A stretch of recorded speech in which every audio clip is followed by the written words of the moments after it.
is a presentation of Fox Sports. We are Baltimore. We are Ohio. As the Redlegs go for the sweep today in Milwaukee, they have won each game a little bit differently. On Monday night, a combination of pitching and hitting. Tuesday, the grandest of nights. The Reds exploded for 16 runs. And then last night, the combination this time of defense and tremendous pitching from Johnny Cueto. What happens in the series finale?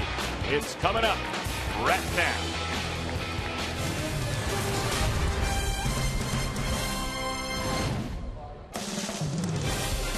It is a beautiful spring day in Milwaukee, a little on the cool side. And with that in mind, the roof again is closed at Miller Park. The Reds looking for the 4-game sweep today over the Brew Crew. And hi again, everybody, alongside Chris Welsh and Jim Day. I'm Tom Brenneman. Welcome to Reds Baseball on Fox Sports Ohio. Big day today. Been a pretty good series. Well, you're not kidding about that. Anytime you get a 4-game sweep or an opportunity for a 4-game sweep, I mean, that is something extra special. Last time you see the Reds had a sweep in Milwaukee was a 3-game deal. That was back in 2009. You've got to go all the way back to 2002 when Jose Rio shut out the Brewers in the first of 4. The Reds ended up taking 4 in a row on that. Gabe White, the winning pitcher in 11, by the way, in the 4th game of that 4-game set. So this is kind of an interesting deal here today with Homer Bailey on the mound for the 2nd time this year. Speaking of your impressions, his first start of the year. Well, you know, I think a power pitcher like Homer Bailey is going to get stronger and stronger as the year goes on. Very typical of a guy that relies on a fastball. To get that fastball, the more he settles in, the more his timing gets. He was throwing about 92 last time out. He did not strike out anybody, which is unusual for Homer. But I think he'll be throwing harder and harder as the season goes on. And his mound opponent, we've seen him plenty of times and has traditionally thrown very well against the Reds and Kyle Loesch. Well, he has. And, of course, he pitched for the Reds for a period of time. Then he went on to the Cardinals where he really remade himself into a sinker ball pitcher. And that's where Kyle Loesch is right now. He's a guy that feeds at the bottom of the strike zone. When he gets the ball up, he's very hittable. Fastball tops out about 89 miles an hour now. He's 0-3. Earned run average is way up there because his control is not good enough to keep that ball down in the zone where he must live to be successful. All right, we're still a handful of minutes away from game time. And when we come back, Jim Day tells you about the Reds' double trouble at the top. You're watching Reds Baseball on Fox Sports Ohio.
4-game sweep here at Miller Park in Milwaukee. First pitch coming up on Fox Sports Ohio. I'm Jim Day.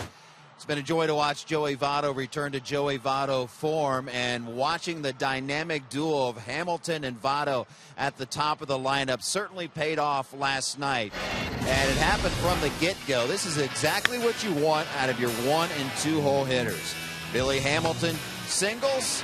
Billy Hamilton steals second base. Joey Votto singles him in. 2 batters into the game, and the Reds had a 1-0 lead.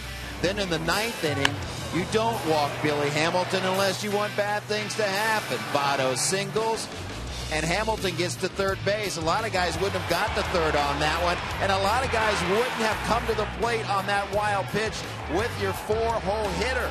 But Joey Votto's adjusting to Billy Hamilton in front of him. Man, Billy is so exciting. He is, you know, I know my rookie year, I hit some bumps along the road, and it was a learning experience for me. And my second year, I really found myself. And I'm hoping, I'd imagine Billy's probably hoping that the second year is more true to his talent level. And he's looked fantastic so far.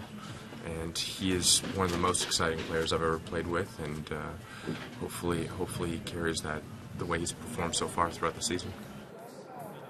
Off today, so Joey Votto hitting third today, but that doesn't mean that Billy Hamilton won't be on base with Votto at the plate. So we could see more of that dynamics today as the Reds go for the 4-game sweep. Oh, are we going to get the broom out? Find out together. Homer Bailey goes to the hill for the Reds. Tom and Chris have the call next.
Ohio brought to you by Cincinnati USA Regional Tourism Network. Stay close to CincinnatiUSA.com. By Chevy, check out their award-winning lineup only in your tri-state Chevy dealer.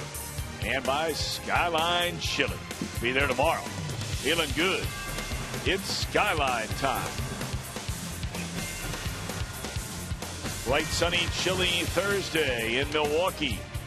Reds gunning for the 4-game series sweep. It would be their second sweep this year.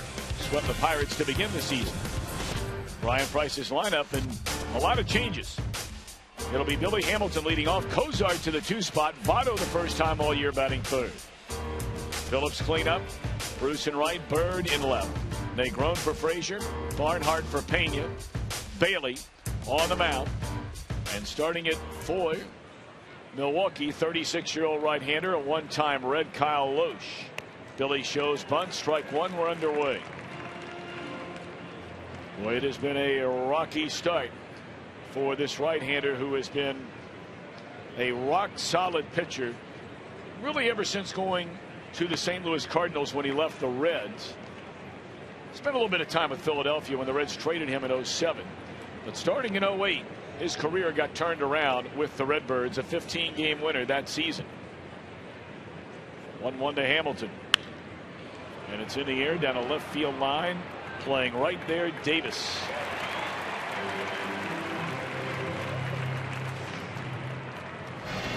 Brewers in their gold jerseys on this afternoon affair. Their defense presented by Ford. Schaefer, the start in center, flanked by Davis and Braun. Same infield we saw last night, and Maldonado in their day game following a night game. Jonathan Lucroy took a foul ball off his left big toe, and that foul ball fractured his toe. He's on the disabled list. That happened here on Monday night. So Cozart's so hot, and Brian Price puts him in a 2-hole today. Check swing and a miss. He's behind 0-2.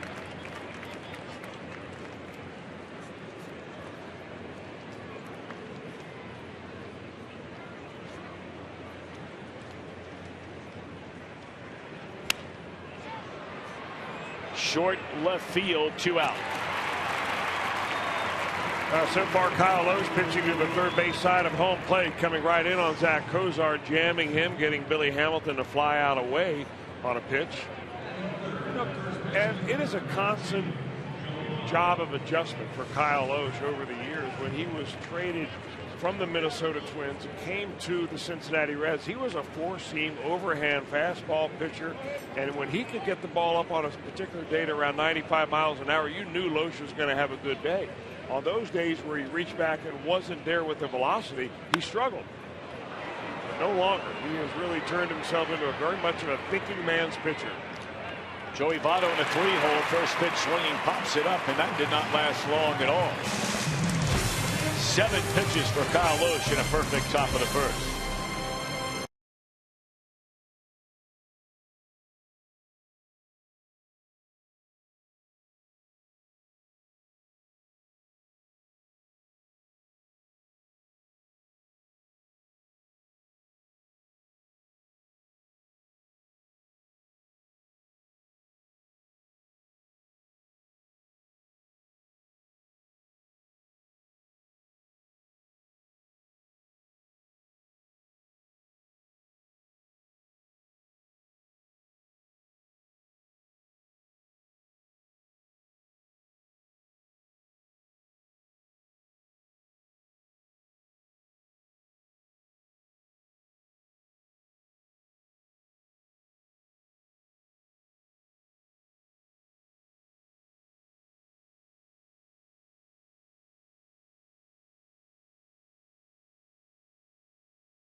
First inning, and the Brewers coming to bat. Take a look at their lineup presented by Lexus. They're off to their worst start in franchise history, winning twice in their front 15. Segura, Herrera, Braun, Lind, Davis, Ramirez, Logan Schaefer, Martin Maldonado, Kyle Loesch. Against Reds' 28-year-old right-hander. Career 58 wins, 51 losses. Earned run average at 4.17, making his second start Homer Bailey. I imagine Homer Bailey's happy to have that first start out of the way, and he can kind of get back to business. And he'll like that aggressive swinging on the part of the Brewers. Now, what were your impressions watching Homer on Saturday in St. Louis. It was pretty much what I think a lot of people expected, Tom. His command wasn't great. His control was okay. You know, he had a good line ruined in the very last inning by giving up a couple of extra runs. But I think that he's going to get stronger as the year goes on. Most guys who rely on power, and Homer is a power pitcher, get stronger. They throw harder as the summer goes on. He's a little different pitcher now, though, when he came up. Very much like Kyle Lohse. Lohse was a four-seam fastball pitcher.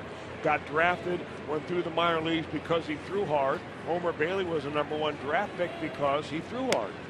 And over the years, he's learned how to do some other things. You watch a guy like Bronson Arroyo enough, and you realize, hey, you can get him out a lot of different ways. So he's throwing more two-seamers. He's changing speeds a little bit and relying on his off-speed stuff more than ever before. Alien Herrera, count of 2 balls and a strike. He's filling in for the injured Scooter Gennett. Bailey came up in 2007, made 9 starts. 2008 made 8 starts. 2009 made 20 starts. Dealt with some issues injury-wise in 2010. But then in 11, after starting the year in the minor leagues, he ended up making 22 starts that season for the Reds, won 9. In 2012 and 2013 seasons, of course, which he pitched no hitters. As a 3-2 on Herrera. He went back-to-back seasons of making 33, 32 starts, winning 13, winning 11. Earned run average right around 3.5 and giving the Reds 200+ innings. But then the injury bug got him last year. A torn flexor tendon in his right forearm, which required surgery. A lot of English on that one coming off the bat. McGrone throws it over the head of Votto. I'm not even sure a good throw, as softly as that was hit, was going to be in time to get Herrera.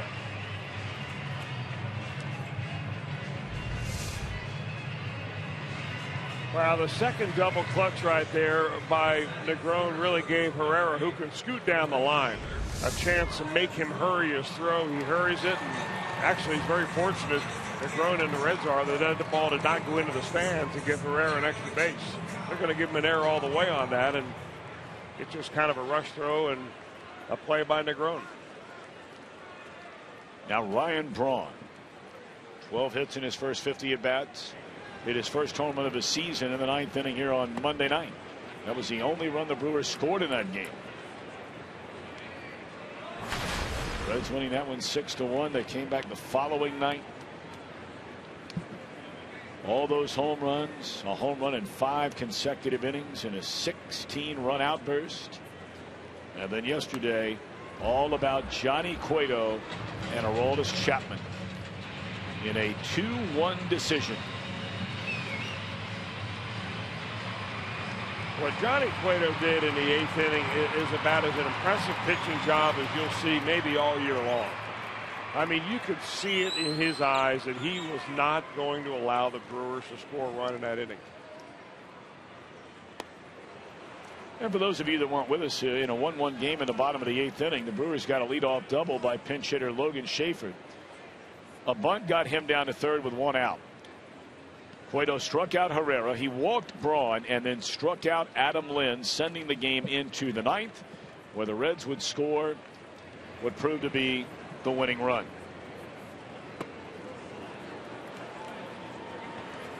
Two and two on Ryan Braun.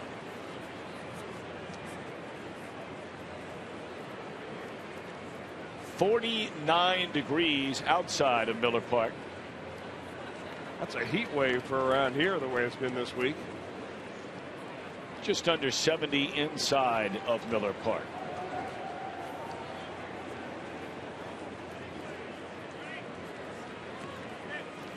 A lot of kids in the ballpark today. They had a big... It's weather day. Yeah, weather day, of course. And they had a big science... I don't know what you'd call it. Meteorological seminar. Yeah, and they brought in all the kids, and they had some behind the first base dugout, behind the third base dugout. They were playing games, questions, and the kids would answer, and then they'd have local weather people that would actually do some experiments on the field. And I know you were quite taken when they made a cloud. Yeah, very interesting. They have 11,000 kids here today. It's called Weather Day. I think the Reds have been here one other time, Tom, where they bring all the kids down. They sit them close to the field. It gets very loud, very exciting. They had appearances by a number of the different Brewer players, including their manager, who you commented on how exciting it was to see Ron Renicky out there, despite the fact that his team's been struggling. But he gets out there and interacts with the kids. And it was really a fun day. But when they made the cloud, that was a highlight for me.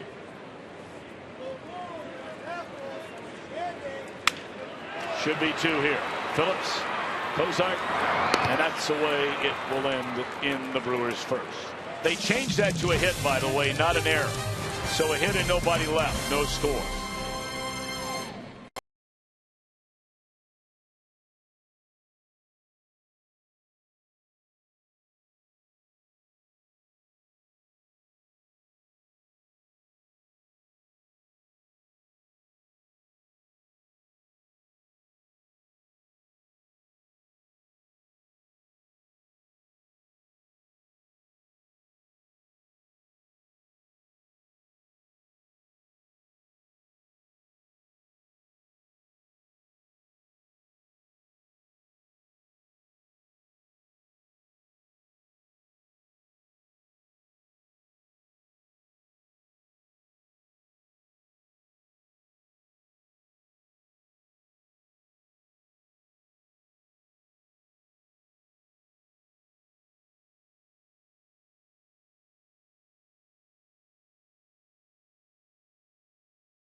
By Elk and Elk. The Reds' record at Miller Park over the last 5 years. This has been a season series. It's been dominated by which team is playing at home.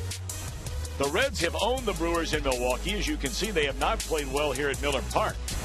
And the Reds have had good teams during those last 5 years up until last year, what with all the injuries. Scoreless game. We begin the second inning. Strike one to Brandon Phillips.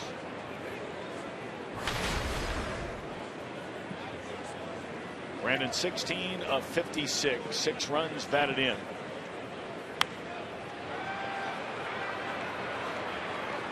Lind with the room, makes a play.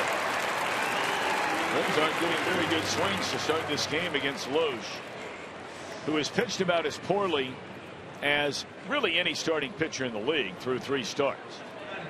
Well, eventually you got to figure, though, that you're going to find his level. He will find his level, and he's going to come around. So, you know, he's not as bad as 0-3 and with a 10-plus earned run average. You don't lose it all of a sudden. And for Kyle Loesch, it's all about command. Right now it looks like he's throwing to both sides of the plate. Mixing a little breaking ball in like right there he does to Jay Bruce. And he likes pitching against this Reds ball club. That was their last year's stats. 5 starts against him. Jay Bruce, a ground ball to second baseman for out number 2.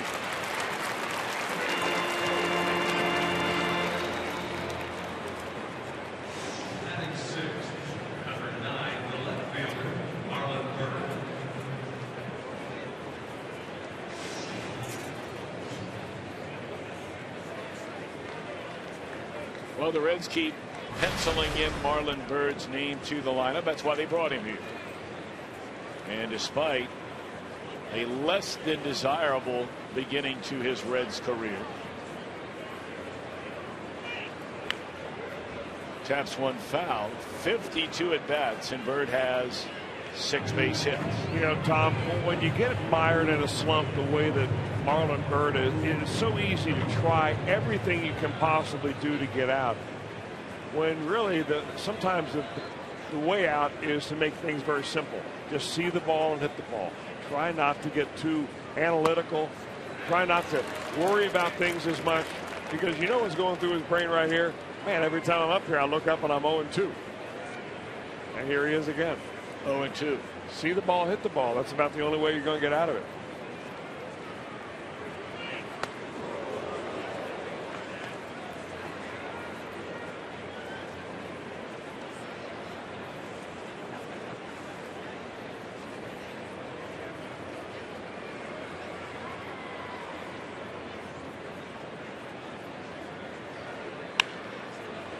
Hit that ball hard. Ramirez said he caught it, and the umpire agreed.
Look at the Reds on defense, presented by Ford. Same outfield we've seen in this series. Nate Brown starts at third base in the first start of this series for Tucker Barnhart. Reds are carrying 3 catchers right now. Devin Mesoraco is here. But all we know is that we don't know. Meaning we don't know when we will see Mesoraco back behind the plate again. And I'm not sure that even Devin Mesoraco knows that.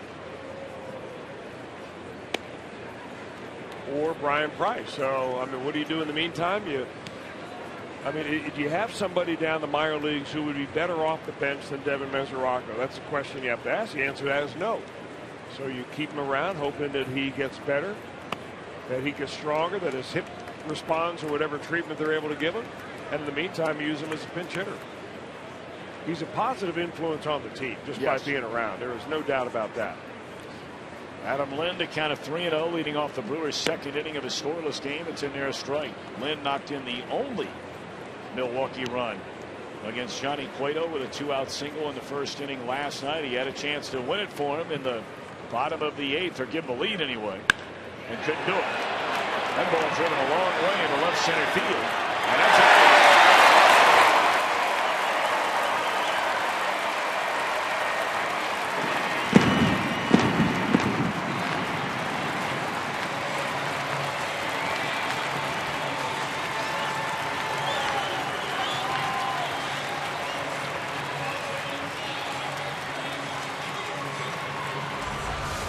Pretty good power shown right here by the Milwaukee Brewers first baseman.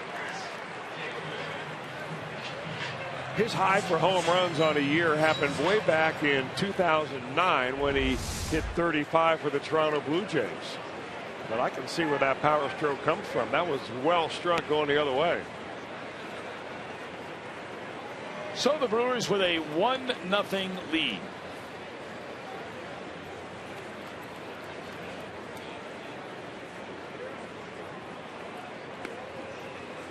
ball and a strike to Chris Davis. I'm just checking and double checking here. That is the first lead in this series for Milwaukee.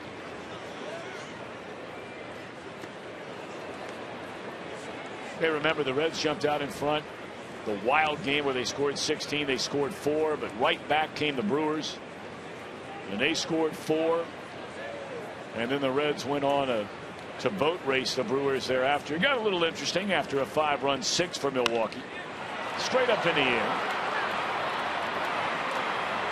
The ball appears to be carrying a lot better early on here today than the first 3 night games. That ball carried a long way right there. Well, you mentioned early, Tom, that it's warmer today than it has been the last couple of days. I mean, at this time yesterday, the temperature outside was in the 30s.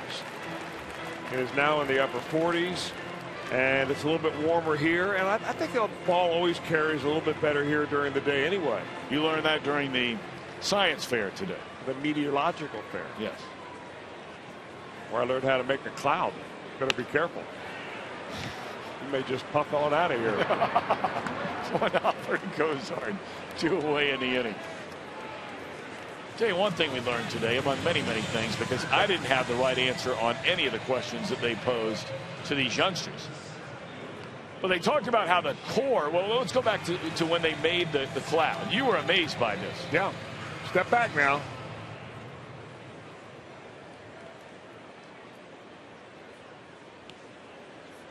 Well, you see back there the replica of the sun. They talked about the core of the sun is the hottest part of the sun. And then they gave you multiple choice of what would be the next warmest area around the sun. The surface of the sun, the atmosphere of the sun, or sunspots. Now, I'm obviously not the sharpest tool in the shed, but I'm thinking, all right, the core, if that's the hottest, what's the closest thing to the core? The surface, right? The atmosphere, that's right, wrong. The atmosphere is far hotter, which surrounds the sun, than the surface of the sun itself. Well done. So don't let anybody ever tell you. They might say that Reds broadcasters are a bunch of clowns, but they know their science.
'25-year reunion of a 1990 World Series champion Reds.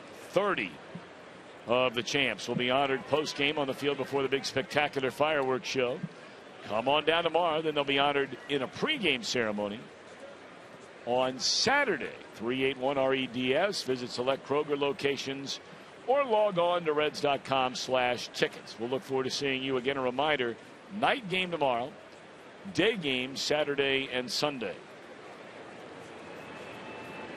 We will have a full hour of coverage celebrating that reunion beginning at high noon on Saturday right here on Fox Sports Ohio. So if you can't come to the ballpark, by all means join us, and I'm sure you will very much enjoy it. Looking forward to seeing a lot of those guys that we haven't seen in a long time.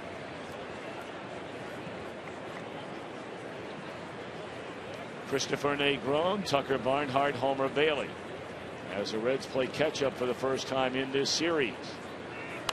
Down just 1-0, 2-2 on Negron. Tom, is there any one player on that 1990 team that you are especially looking forward to seeing? Well, the guy that I knew the best and was the closest to we see a lot, and that would be Eric Davis.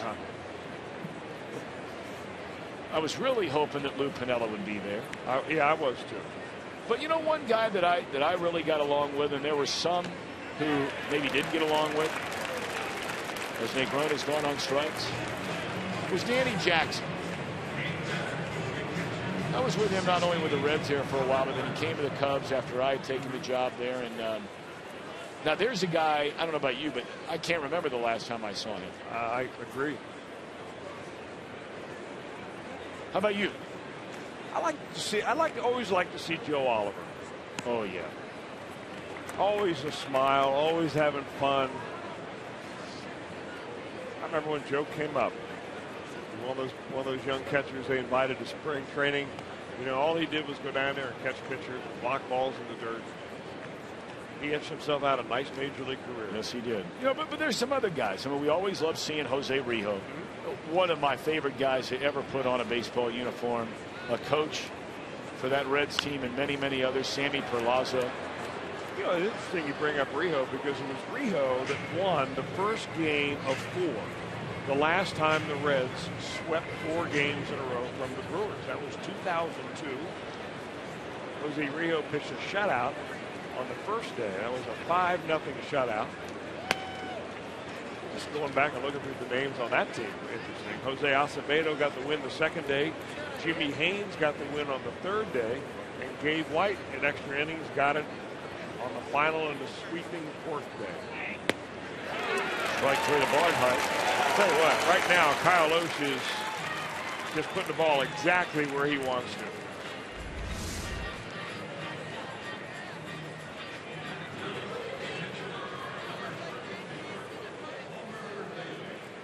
Eight straight set down by Loesch to begin the game.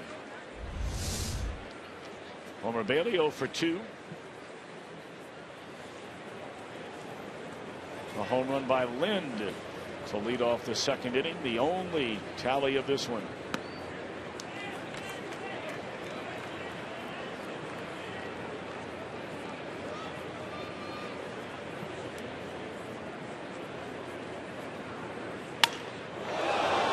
Broken bat, ball knocked down by Loesch, inning over, 9 up, 9 down. Milwaukee a 1-0 lead after 2.5.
I'm Jim Day. The Reds continue to have the ultimate weapon at the back end of that bullpen, and he is the Cuban Missile, Aroldis Chapman. He was awesome again last night.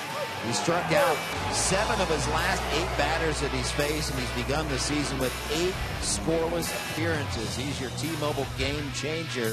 Look at the numbers this year: 8 appearances, 8 innings, not a single earned run, 4-4 in save opportunities, and that big weapon, the strikeout. 14 strikeouts, and he was throwing them in triple digits again last night. And hopefully he's in there at the end of this one, boys. All right, Jimbo. Homer allowed the infield hit in the first inning. A home run to Adam Lind leading off the second. That's the only run for either team as we begin the bottom of the third. 8-9-1. Martin Maldonado looks at a strike, to be followed by Kyle Loesch and then Gene Segura. One thing you notice right away, and it's not a surprise, Bailey's talked about it, Chris, you talked about it. You know, coming back where Bailey did not pitch in a real spring training game, he threw a couple of B games once we got about halfway through spring training. That Bailey velocity, that power fastball, has not returned yet. But Chris, as you suggested, you believe as the season moves forward, we'll see that come a little further. I think the Reds hope so too, because that's really what the calling card is. I mean, he's pitching a lot like Kyle Loesch right now. Very similar stuff as far as fastball topping out around 90. You see a lot of those, a lot of sliders, lots of change-ups, and it could be you evolve as a pitcher, and the idea is to get the hitter out. It isn't up there to try to light the radar gun up. I mean, even for Aroldis Chapman, who throws harder than anybody, he needs to get hitters out. But it's always nice for a pitcher to be able to rear back and drive it if they're about 94, 95 miles an hour, like Johnny Cueto was able to do in the 8th inning last night. And I imagine that as you get deeper into the summer and Homer's able to build up his arm strength, you're going to see that velocity pop up a little bit. Fly ball to right center field will back up Bruce, who continues to drift to the warning track. 1 out.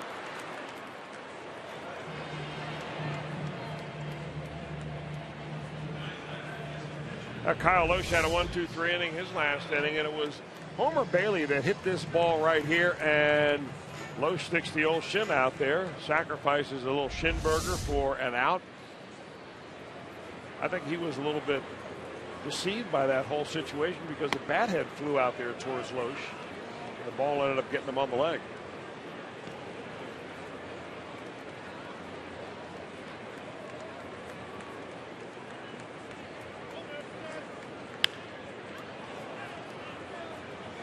Loesch grounds it foul at the third base line, and Bailey ahead 0-2. Homer has not struck out a batter yet. And I don't mean just today. His first start in St. Louis either over 5 2/3 innings. There's a chance to get number 1 right now.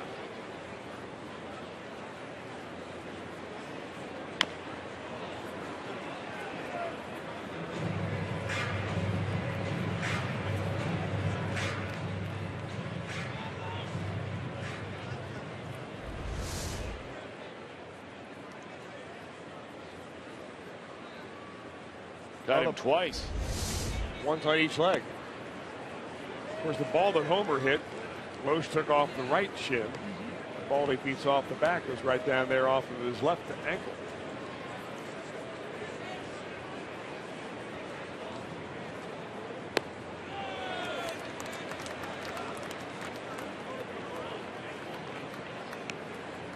A number of day games around Major League Baseball, almost exclusively in the National League. We'll let you know what's going on with the Cubs and the Pirates, as well as the Nationals and the Cardinals. Washington losing to St. Louis last night, and the Pirates winning the first of the front 3 in that series against the Cubs. And there is Homer Bailey's first strikeout of the day and of his 2015 season. Well, coming up Saturday, MLB returns, starting with an American League Central Division battle, the Indians and the Tigers. You can only see that one on Fox Sports 1. Then a return to the Subway Series. The Yankees and the red-hot New York Mets, winners of 10 in a row. Coverage begins 12:30 Eastern on America's Home for Baseball every Saturday. Fox Sports 1 streaming live on Fox Sports Go. The Mets won 2 of their first 5. They have not lost since. They're 12-3. And they've had some injuries along the way. Yes, significant injuries.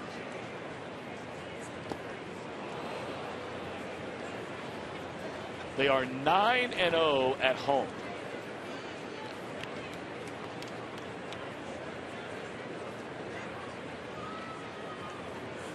They certainly have to be the #1 surprise team in all of baseball through the first 2.5 weeks.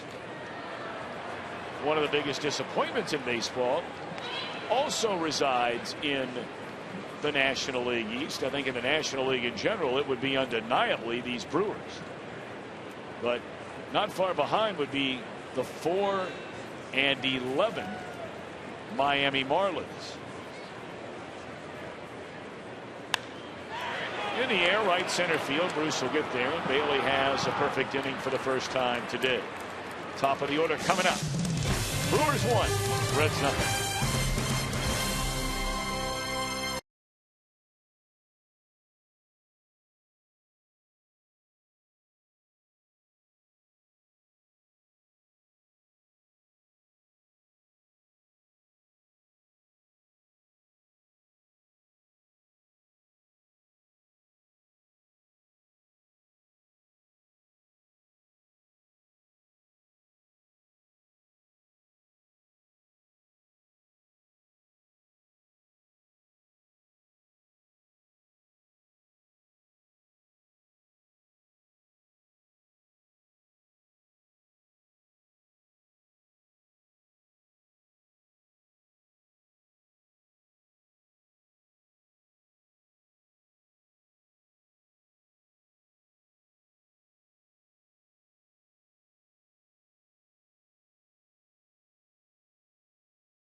In the OHIO on Fox Sports Ohio, you can win a great sports experience like lunch with catcher Brian Pena, an autographed jersey, $500 cash card by texting April in Ohio to 733-733. That'll get you entered. Message and data rights may apply. 9 up, 9 down for Milwaukee right-hander Kyle Loesch. Adam Lynn's home run in the second inning gave Loesch a 1-0 lead. Billy Hamilton flied out to the left fielder to start the game.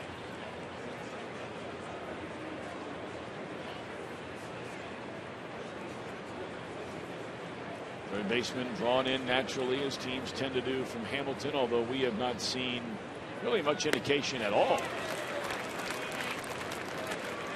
that Hamilton is successfully going to bunt this year. We saw it from time to time last year.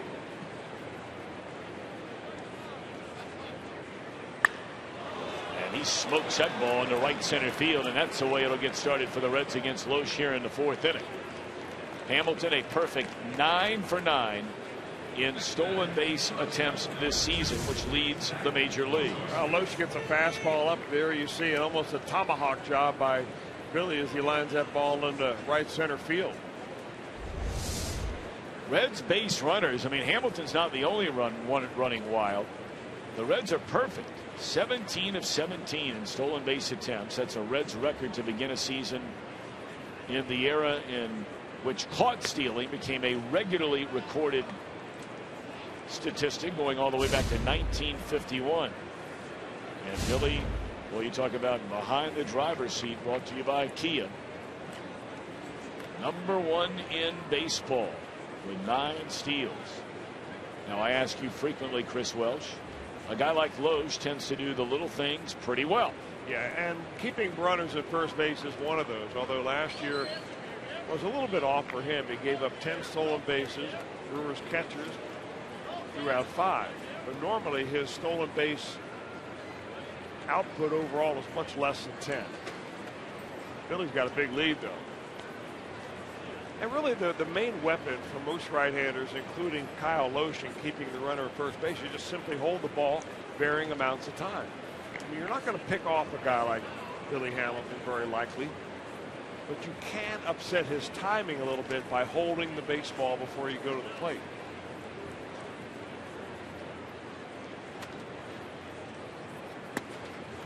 And the other effect that it has is that sometimes it makes the hitter a little bit antsy. And remember, this is the first time, at least this year so far, that we've seen Zach Cozart up here in the #2 hole. Well, Votto just been cruising right along in that 2 spot this entire year, off to a monster beginning here in 2015, among the league leaders in everything. But today, with a few changes in the lineup, no Todd Frazier today. Votto bats 3rd, Cozart #2.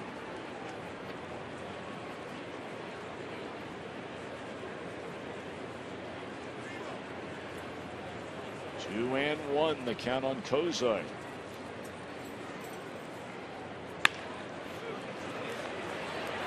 They get 1. They get 2.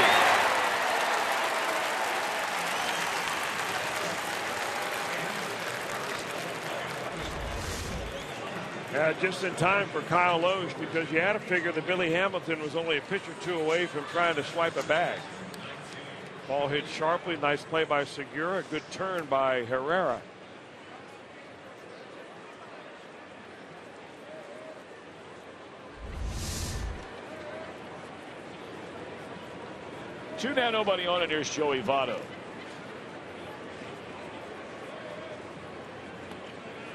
Votto swung at Loesch's first offering with 2 outs and nobody on in the opening inning, and fouled out to the 3rd baseman Aramis Ramirez. 22 hits so far this season for Votto in 57 at bats. A league best 6 home runs, 2nd most runs batted in with 14, and an on-base percentage of 49% of his plate appearances he has reached base. 2-1 to Votto.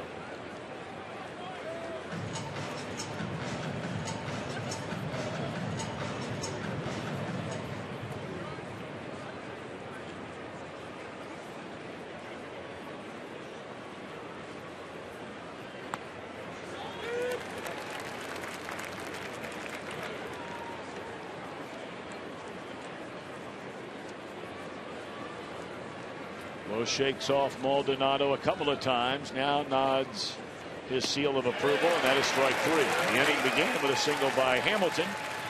A double play and a strikeout sends us to the bottom of the 4th. Brewers lead 1-0.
Energy. We made so much of the Reds. They had the most one-run losses in all of Major League Baseball, 38 of them a year ago. Played 61-run games, 7 already this year of their front 15, but a far better result. Brewers with a 1-0 lead. 2, 3, and 4 in the batting order against Homer Bailey. Herrera, Braun, and Lynn do homer to left center field for the game's only run.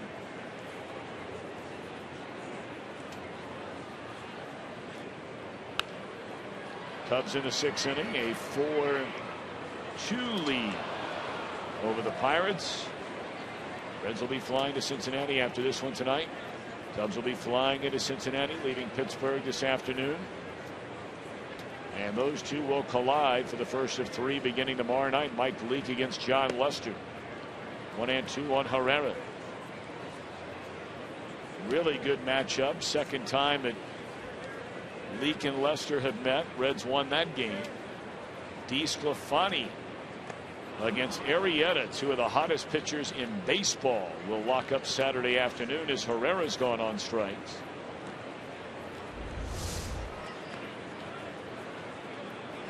That's a pretty good looking splitter right there for Homer Bailey, as he's throwing it a little bit slower, using it more as a changeup with the bottom just dropping right out of it. Final game of that Cubs series will pit Jason Marquis against Travis Wood. Wood was brilliant against the Reds in Chicago on this road trip, and then he got kicked around pretty good the other day in his last outing against Pittsburgh.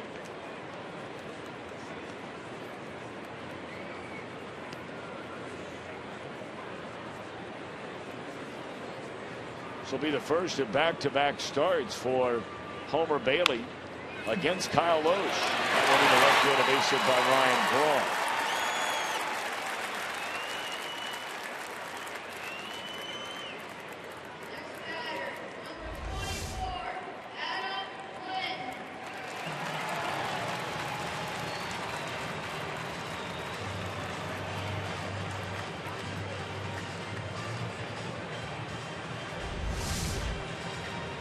Lynn hit a 3-1 pitch down and away from him and drove it with authority to the deepest part of left center field for his second home run as a Brewer.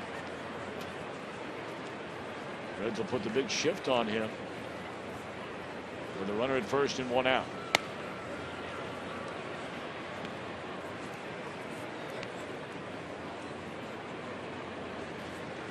We're talking about some of the guys that are going to be in town.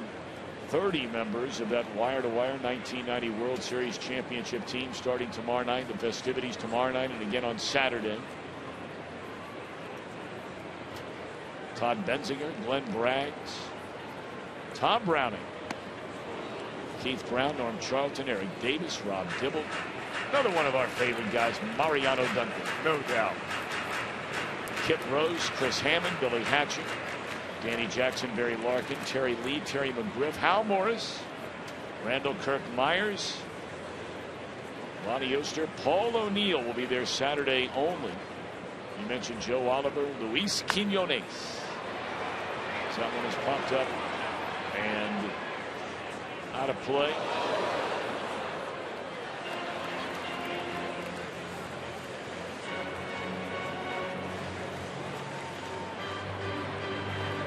Sammy Perlazo, catcher Jeff Reed, Reds ace that year, Jose Rijo, the Creature, Ron Robinson, Rolando Rooms, Chris Sabo, Scott Scudder, pitching coach Stan Williams. Looking forward to seeing him too. Oh, you're not kidding. And Herm Winningham, another guy, does nothing but smile. One of the all-time favorites down there at Reds Fantasy Camp every year.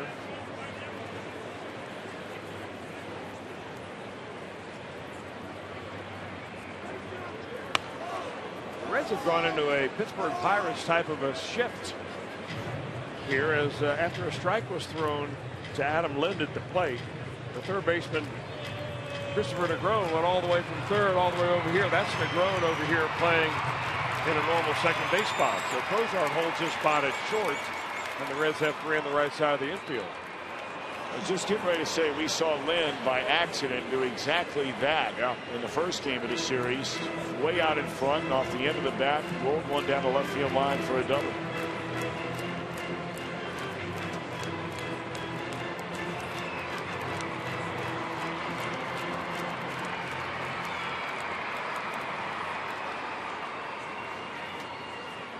One on, one out. Reds trail 1-0. We're in the bottom of the 4th.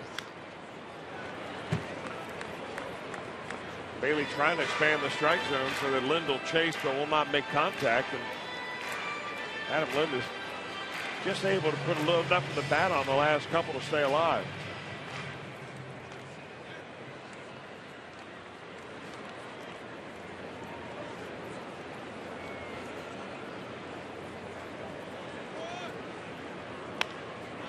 Jam shot, pop up, long run for everybody. Nobody's going to get it.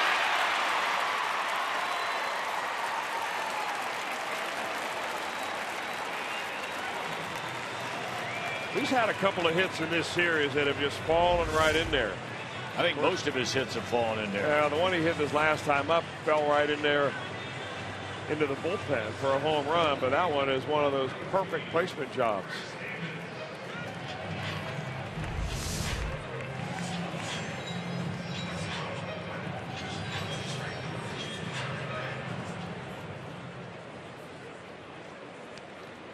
Well, Bailey needs to make a pitch here. 2 on, 1 out.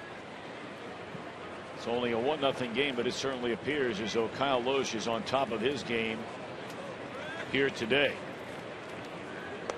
Ball 1 to Davis, who flied out to the warning track in the deepest part of center field his first time up. He's not done much at all in this series. In fact, he's 1 for 14, including the AB today, but he is always dangerous, especially on a pitch you hang on the inner third.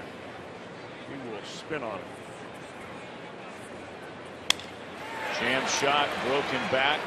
Phillips alertly will let it bounce one time, and they turn it into a double play. How about that? That is a smart play by Brandon Phillips. And Homer looking over at him and saying, well done, young man. He could have easily caught that ball in the air.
How about that play to end the inning? Well, it's a smart play, and it's a legal play. As long as you don't intentionally drop the ball, you can let it land in front of you, turn a pop-up into a ground ball, and thereby getting an easy 4-6-3 double play. Chris Davis thought it was a pop-up that he was going to be out on the fly, and he didn't even run out of the batter's box. So it didn't matter, and how often do you see it? Baseball IQ. Guy makes a great play, and he comes up and leads the inning off. Reds are down 1-0. We open the 5th. Kyle Loesch has not walked a batter. He's fanned 3. The Reds' only base runner was Billy Hamilton, who singled leading off the 4th, and a double play wiped him off the base paths.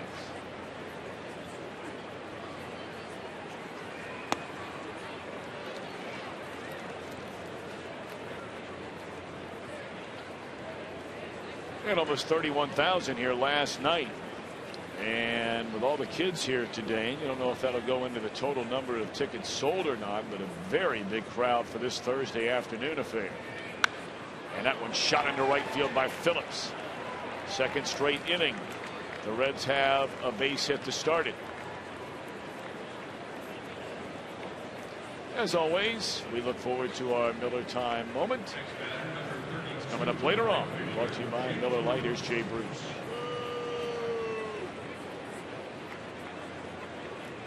Bruce 0 for 3 last night, struck out all 3 at bats. He bounced out to the second baseman Herrera, his only trip today.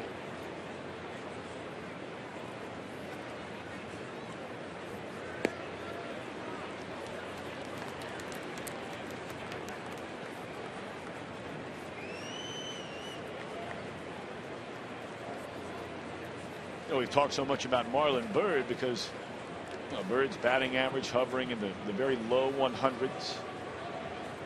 Byrd is not homered. He's knocked in just 4 runs. Bruce only has 4 more hits than Byrd. 10 hits in 54 at bats. Jay does have 3 home runs, including the grand slam here Tuesday night. And Jay's batting 185, so you can see how quickly you can get that batting average up with just a couple of knocks or 2.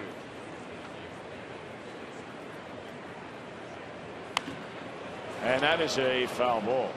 Man, that close.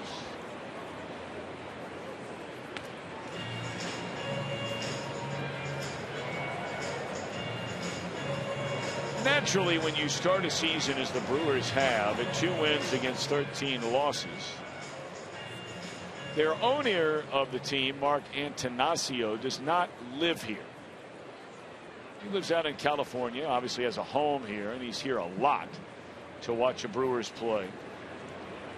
And he happens to be here during this series, in this entire homestand. And the stories only naturally are going to start. And that was a cover story in the Milwaukee paper today. Antanasio giving his vote of confidence to both the field manager Ron Renicky and the general manager Doug Melvin. Now read what you will into any time there is a vote of confidence. I don't know if it was even interpreted as a vote of confidence. Well, that was a headline anyway. It was more or less that he wasn't coming in to look at the general manager or the manager. Bruce gone swinging, 1 away. Pretty good combination of pitches the last 2 for Kyle Loesch. He got ahead of Bruce. Bruce hit a hard foul ball, and then Kyle Loesch threw a hard fastball about as hard as he could throw up around the eyes, and he follows it up with this changeup from number 4 to number 5. They'll make it 5 to 6, and Bruce is way ahead of it.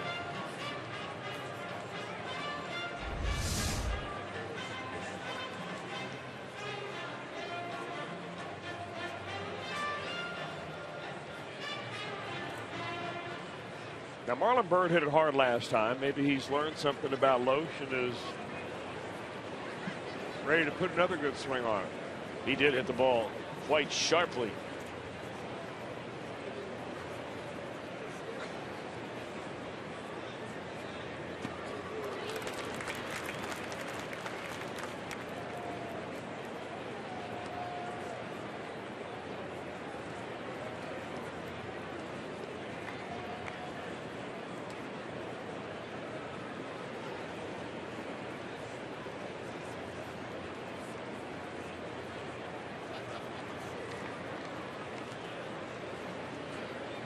Well, you look up on that scoreboard, a big, bright, shiny smile on the face of Marlon Byrd. Like to start seeing that if he could collect some base hits. Got a great smile.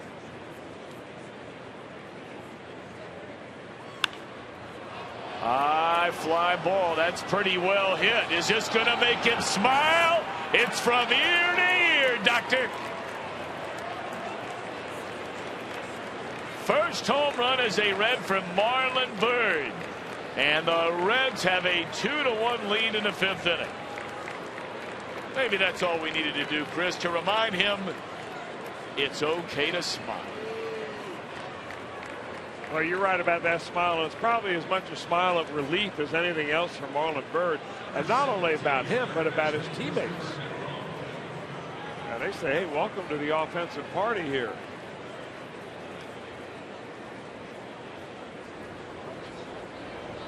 That ball was hit well. He's hit 2 balls very well in a row now. Waited back on that fastball and just kind of dropped the bat head. You have been talking now for the better part of about 10 days, and you knew this guy was going to snap out of it, and boy did he snap that off. Hit a long ways on the right field line, and Ron caught it to retire Christopher Negron. Anybody watches Reds baseball, Chris, you've been saying it pretty much day after day after day that you saw some signs, something that led you to believe that this was coming and coming soon. Maybe it's the start of good things. A couple of good at-bats today. Well, Tom, anytime we have a guy with a track history of what Marlon Byrd has done in his career, 25 home runs last year for the Phillies, and I think that's what the Reds are banking on.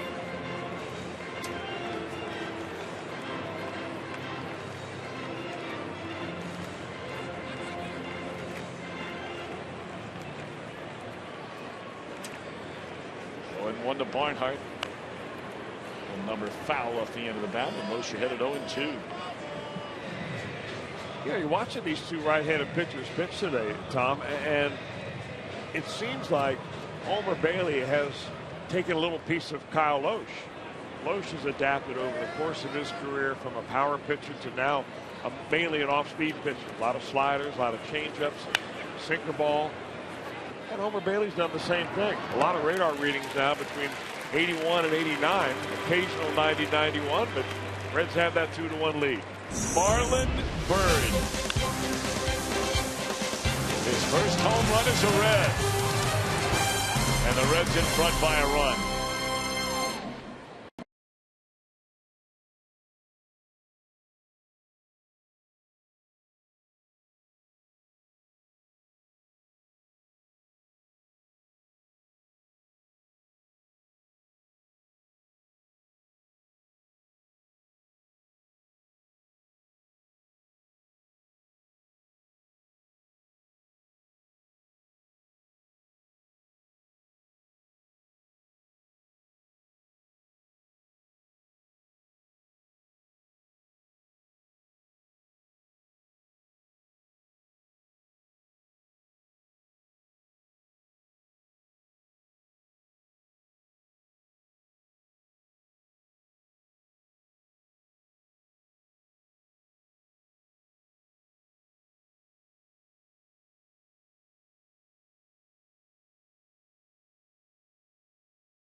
With MLB.com at bat.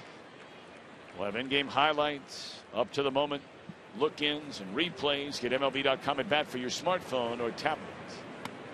A 2-run home run by Marlon Byrd in the top of this 5th inning gives the Reds a 2-1 lead for Homer Bailey, where he'll face Aramis Ramirez, Logan Schaefer, and Martin Maldonado. Ramirez playing for the final season of his outstanding major league career.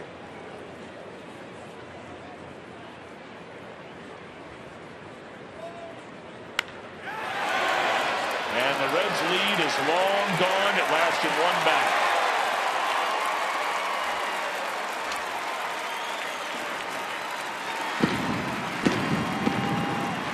It's the first home run of the year for Ramirez.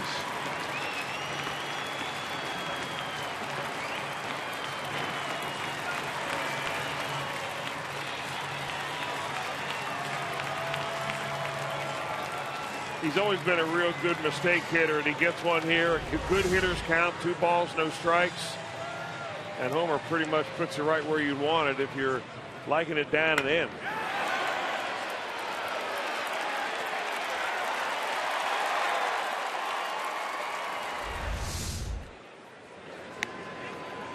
So just like that, Brewers had a 1-0 lead. Byrd homers with a man aboard. The Reds their first lead. And now we start from scratch. 2-2 after the home run from Ramirez. 0-1 on Logan Schaefer.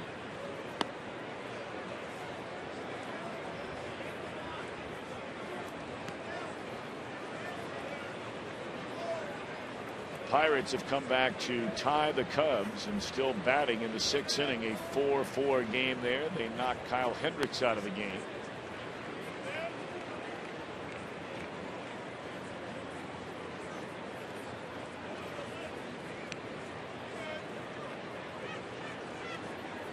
Cardinals and the Nationals will be starting in about 15 minutes from now.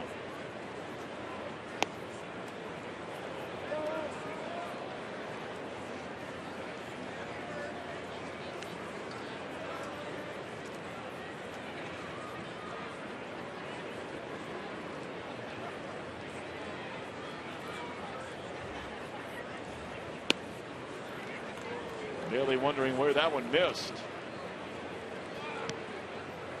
Maldonado on deck, and then the pitcher spot. Well, the last 2 have been right down the lower part of the strike zone. That's just about where pitch number 4 was, and he's peppering it down around the knees, and he gets a call. 91 miles per hour there by Bailey. His 3rd strikeout of the game.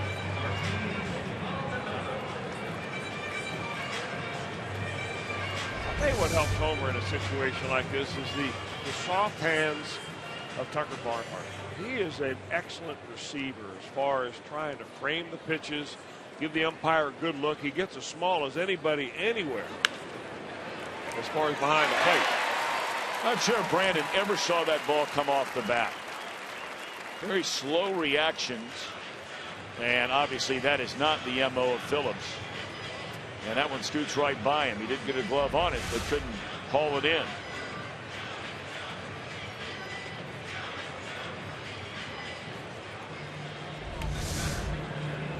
And really, you know, to get back about Tucker Barnhart and catching and how you receive the ball, it really means a lot to a pitcher because it can sway the count from, you know, a 3-1 count to a 2-2 count, for instance, on that swing pitch.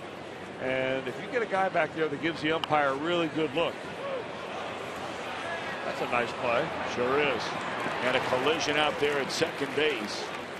A hard slide by Maldonado into Zach Cozart after Joey Votto aggressively came down the line to get that ball and cut down the lead runner. Take a look at that slide by Maldonado on the replay. Votto was so close when he fielded that. It was a hard hit bunt that he actually had a chance to take a couple of steps. And Maldonado got in on Cozart just about the time he got rid of it. Cozart trying to get out of the way right there. Clean play. Clean play, and the grabbing of his leg at the very end was not meant to take him down or tackle him. It was kind of meant to soften the blow. You're not allowed to hook your arm around the run or the fielder as he's making a play. You're not allowed to hook your leg around him. But as long as you can touch the bag, he's fair game. And that might be some area that Major League umpires will begin to take a look at. The rules interpretation of taking out a middle infielder.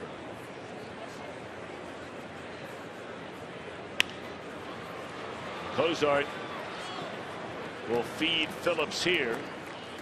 But the home run to lead off the inning by Ramirez ties the game at 2 at the end of 5.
Vote for your franchise 4. Who you think are the top 4 players in franchise history? They're doing this across the league. Log on to MLB.com/franchise4. I'm Jim Day. Some other organizations picking 4, fairly easy. If you're a storied franchise like the Reds, whole different story. The 8 to choose from are not the great 8, but we'll just say 8 of greatness. Johnny Bench, Dave Concepcion, Eric Davis, Barry Larkin, Joe Morgan, Tony Perez, Frank Robinson, and Pete Rose. So far, the current top 4 vote getters: Rose, Bench, Morgan, and Larkin. You could put any of those 8 in the top 4. A tough choice. And again, fans, you have through May 8th to vote. And of course, Johnny Bench and Barry Larkin, 2 players, the only 2 players out of the top 4 that spent their entire careers with the Reds. Davey Concepcion would be the 3rd of the 8 to spend his entire career in a Reds uniform. Comebacker to the mound. 1 out of this 2-2 game in the 6th.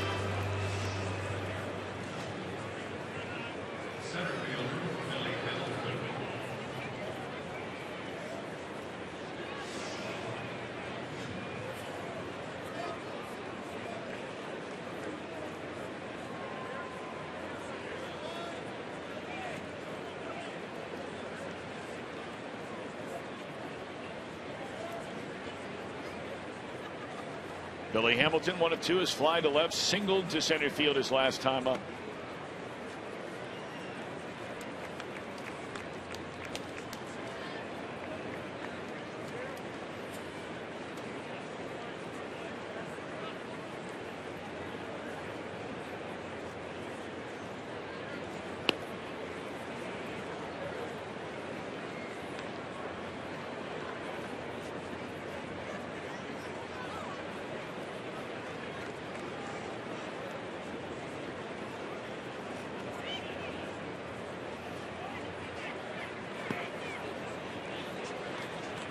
Two and 1.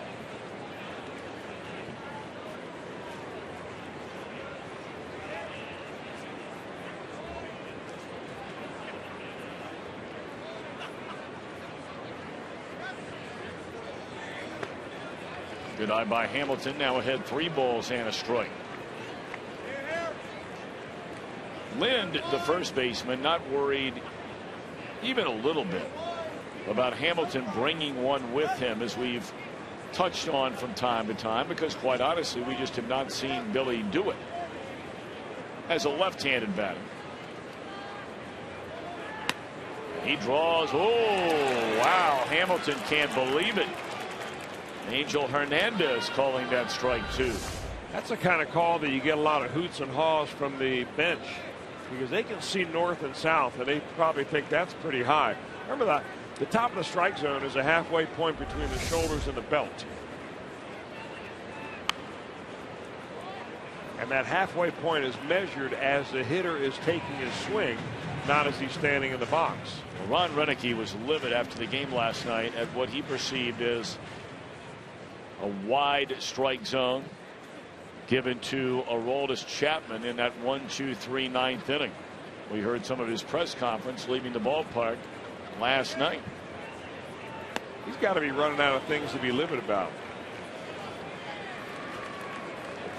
Well, I would imagine he's livid about certain things on a daily basis, because he's watching it day after day. Look, we've all been there. It doesn't matter what franchise you're with. Every franchise has gone through what they're going through. And he probably is thinking, you know, we invent a different way of losing every day. I mean, they scored 10 runs and lose by 6 a couple of days ago. Last night they got the go-ahead run on third base with 1 out, unable to get it in. Credit Johnny Cueto a lot for getting out of that jam. They end up losing. Now Hamilton on for the second time. And here's Cozart, who for the first time all year is batting behind Hamilton in the lineup. Ball 1 high. And Cozart, who's been so hot is 0 for 2. Bounced into a double play with Hamilton at first his last time up.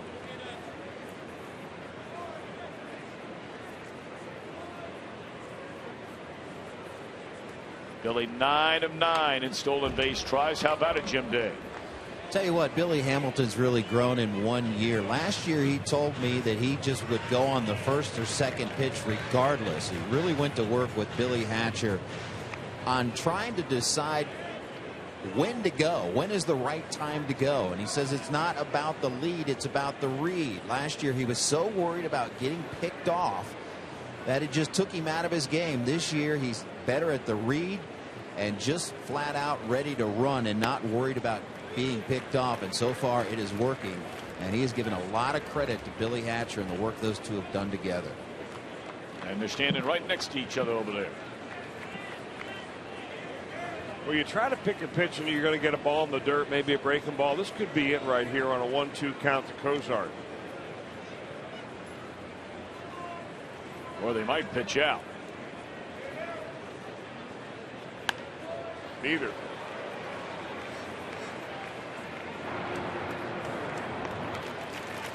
You know, I'm curious, Chris, your opinion on the mindset.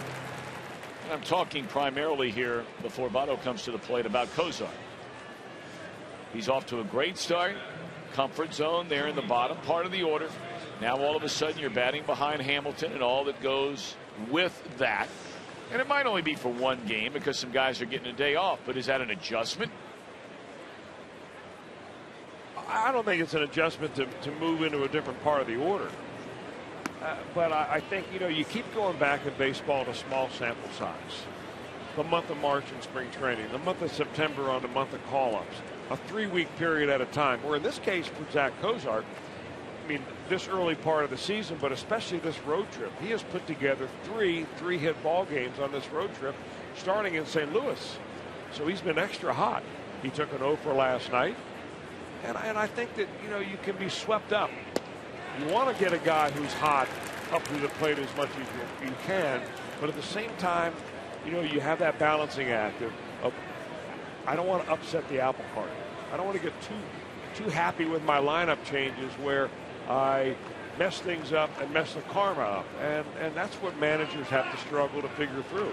I think it's probably temporary, given the fact that Todd Frazier simply getting the day off against Kyle Loach, a pitcher that he has had virtually no success against. 1-1 to Votto, hitless in 2 at-bats, batting in the 3-hole today. Fastball up and in, 2-1 to Joey Votto.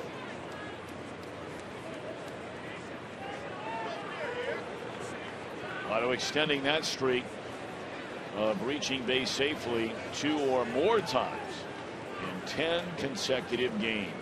He matches his career high. 2-2. You know, taking a pitch like that shows me that Votto, when he's ahead in the count, and he was ahead 2 balls and a strike, is a guy who is hunting for a certain pitch or a certain location. And that was a slider on a 2-1 count. He did strike out last time on a hanging slider on a 3-2 count. That was a 2-2 count last time too. Same count as now.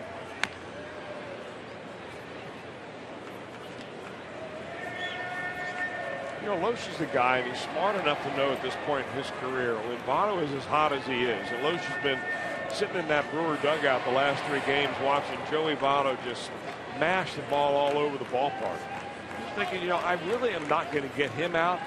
I'm going to have to enable him to get himself out. Make a good pitch, have him swing over the top of it, keep it down in the zone, have him hit the top of the ball.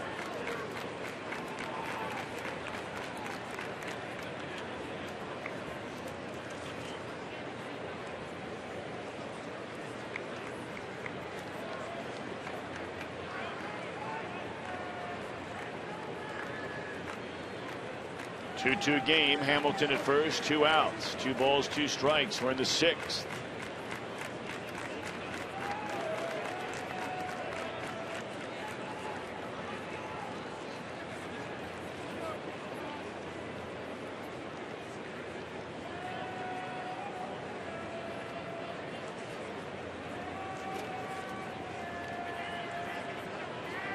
Hamilton running. And he has come down for the first time all year.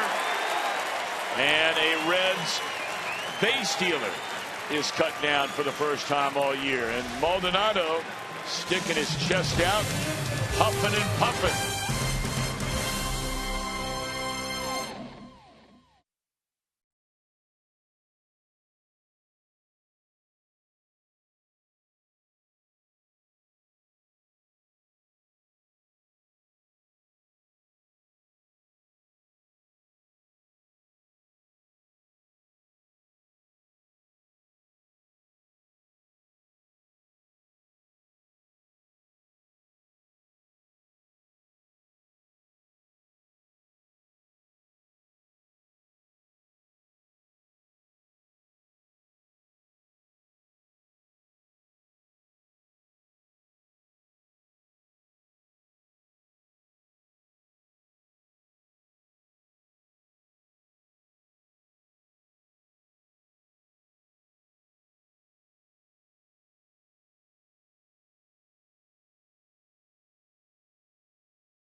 Join Fox Sports Ohio girl Christine and Mo Egger from 700 WLW for the Reds Fan Cave. You can answer Reds trivia, win great prizes, be a part of Reds Live. It all begins at 6 o'clock tomorrow night at the Holy Grail on the Banks. It'll be jumping down there tomorrow night. First at 3 against the Cubbies. First things first. 2-2 game. Bottom of the 6th inning at Miller Park in Milwaukee. The Reds trying to finish off a 4-game sweep of the Brewers. First pitch swinging. Bailey will take that.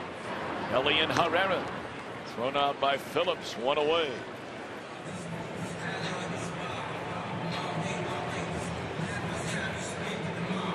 You and I were talking in between innings, and you brought it up the other day.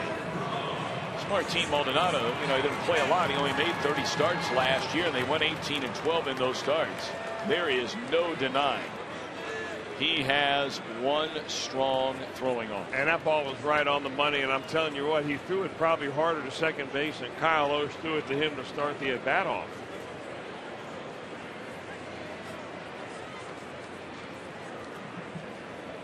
First time a Reds base stealer has been thrown out this year in what was their 18th stolen base attempt. Hamilton now 9 of 10.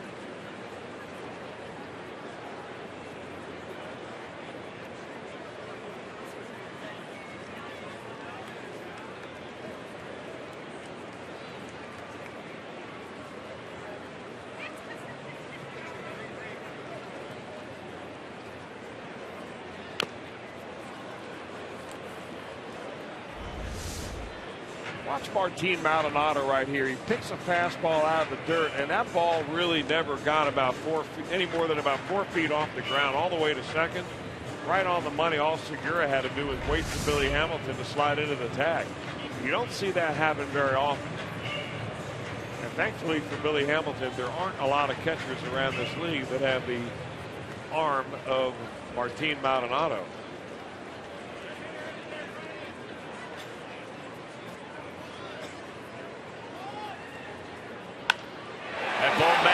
By Braun into right center field, and Hamilton runs it down. Oh my, what a play by Billy Hamilton.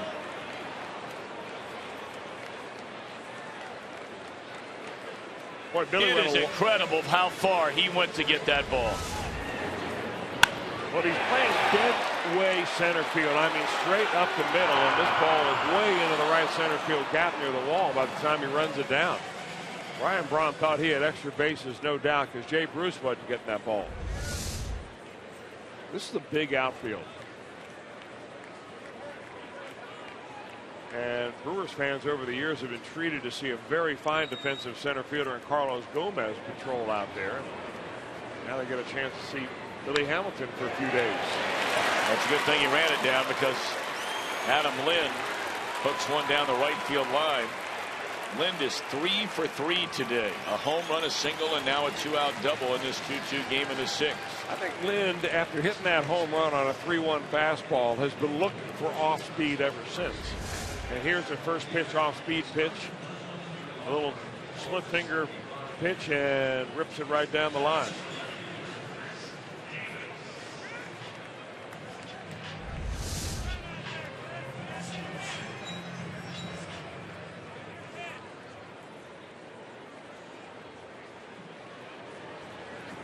Trying to keep it a 2-2 game with a runner in scoring position and 2 outs is Bailey. Here's Chris Davis. Ball 1. Davis's fly to center. It bounced into a double play on that alert play made by Brandon Phillips with 2 on and 1 out in the 4th inning. A little flare. Very, very soft line drive at Phillips, and instead of catching it in the air, he played it on a short hop into a double play.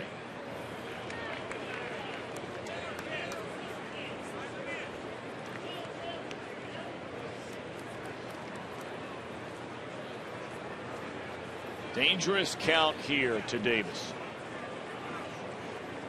2 balls and no strikes.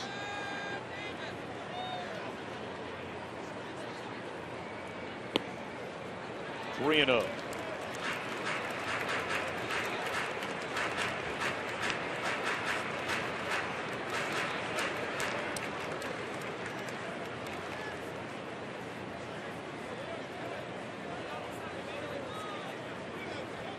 I'm assuming green light right here if I'm Homer Bailey. He walked him on 4 straight.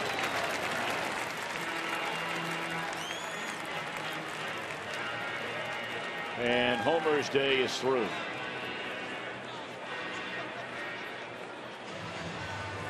So Bailey making his 2nd start since coming off the disabled list. Throws 79 pitches in 5 2/3 innings. That's exactly how long he went in his last start. You remember they left him in there to face Matt Carpenter, who really made the numbers look worse than they really were in that game. And this is Kevin Gray, our Skyline Chili call to the bullpen.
Copyrighted telecast is presented by authority of the Cincinnati Reds and may not be reproduced or retransmitted in any form. And the accounts and descriptions of this game may not be disseminated without the express written consent of the Cincinnati Reds. 2-2 game, 2 on, 2 out. Kevin Gregg replaces Homer Bailey to face Aramis Ramirez. First pitch in there, a strike. These guys were teammates during one of Kevin Gregg's 10 years in Chicago. He had 2 of them. He was the closer back in 2009. Aramis Ramirez, the everyday third baseman. Gregg that year had 23 saves for the Cubs. And Gregg coming in, pumping strikes, gets ahead 0-2. Reds had a 2-1 lead before Ramirez homered off Homer Bailey, leading off the 5th inning.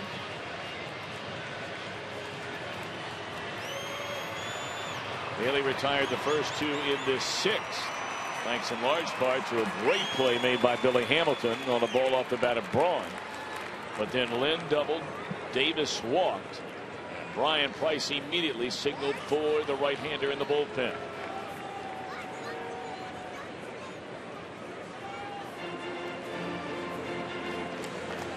Reds are hoping this bullpen can start to move in the right direction after a very rocky first 2 weeks.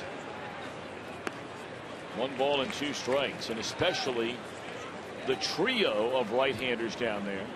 Really a quartet of Gregg, Jumbo, Badenhop, and J.J. Hoover. And Gregg does his job. Phillips out to get it. Nice work by Kevin Gregg. Maybe that's a step in the right direction.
Reds baseball on Fox Sports Ohio, brought to you by Meyer. By your local Ford dealer, Ford, go further. And by Cincinnati Children's, ranking 3rd in the country on the U.S. News and World Report's best children's hospitals in America. A lot of the youngsters out of the ballpark in Milwaukee today. Science Day, big science fair before the game. Thousands of students here. And a 2-2 game. 2 runs, 3 hits. Not a single runner left on base for the Reds. 2 runs, 7 hits. 4 left for Milwaukee. This is by far, and not by a little bit, by a long ways, the best outing for Kyle Loesch in 2015. Votto loops one into short center. That's a big out for Loesch to start the 7th inning. Yeah, that's Votto 0 for 3. That's what I'm talking about when I say that Kyle Loesch is enabling Joey Votto to get himself out. That was a hanging breaking ball, hung it up there just high enough that he kind of kept it out of the hitting zone, and Votto really jammed himself on it. The oddity of baseball.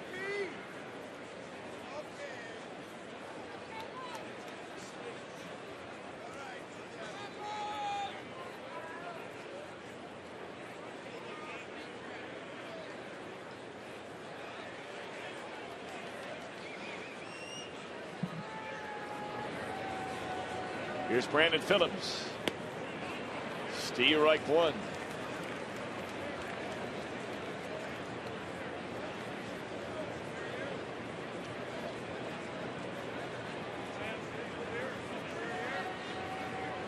Brandon, 1 of 2, scored the only Reds run on the 2-run home run by Marlon Byrd in the 5th inning. Bruce next. And then Marlon Byrd, who's hit the ball very hard twice. Once for the home run, the other time a sharp out. Breaking ball stays high, 2-1 to Brandon.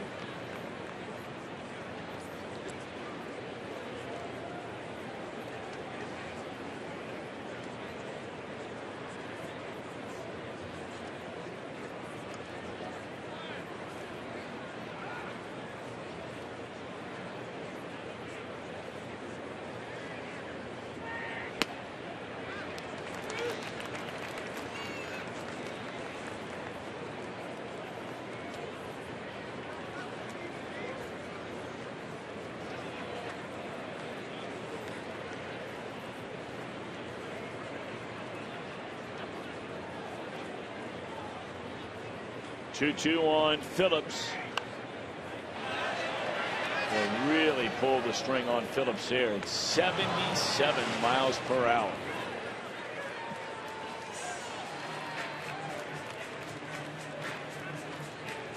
You know, after seeing 2 pitchers last night that were routinely dialing it up into the mid-90s, Jimmy Nelson and Johnny Cueto, you're looking at pitchers today that have been hovering right around 90, 91. For the fastball, but most of their pitches are off speed stuff, down the low to mid 80s. They went from 77 to 89 on back-to-back pitches there.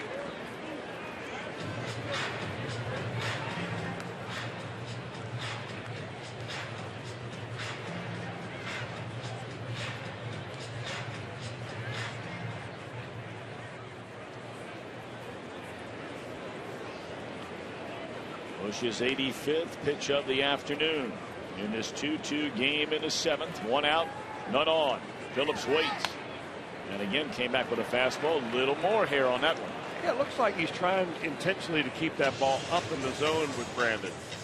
Brandon, most of his home runs are balls that are down and in, where he really drops the bat head on, and I guess he's just trying to stay above hitting level for Brandon here in this at bat.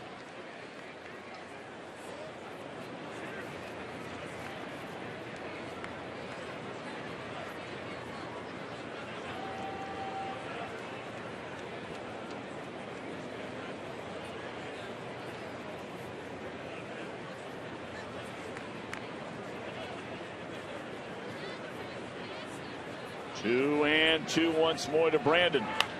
Oh, just got underneath him and lifts it into short left field. Boy, he'd like to have that one back. 2 away. Following our game today and every game on Fox Sports Ohio. Stick around for Reds Live, brought to you by Performance Kings Honda. Break it all down for you with Chef Pecoro, Jim Day, Brian Giesenslaw, Chris Welsh and company.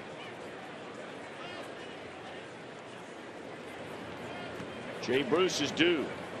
Hitless last night. 0 for 2 today.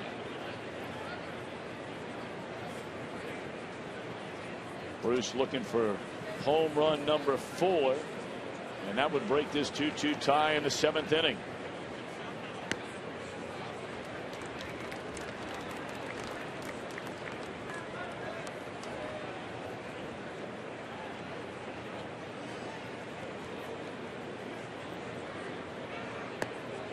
It's funny, talked about how awful, and it really, that's the only word to describe it, how awful Loesch was his first 3 starts.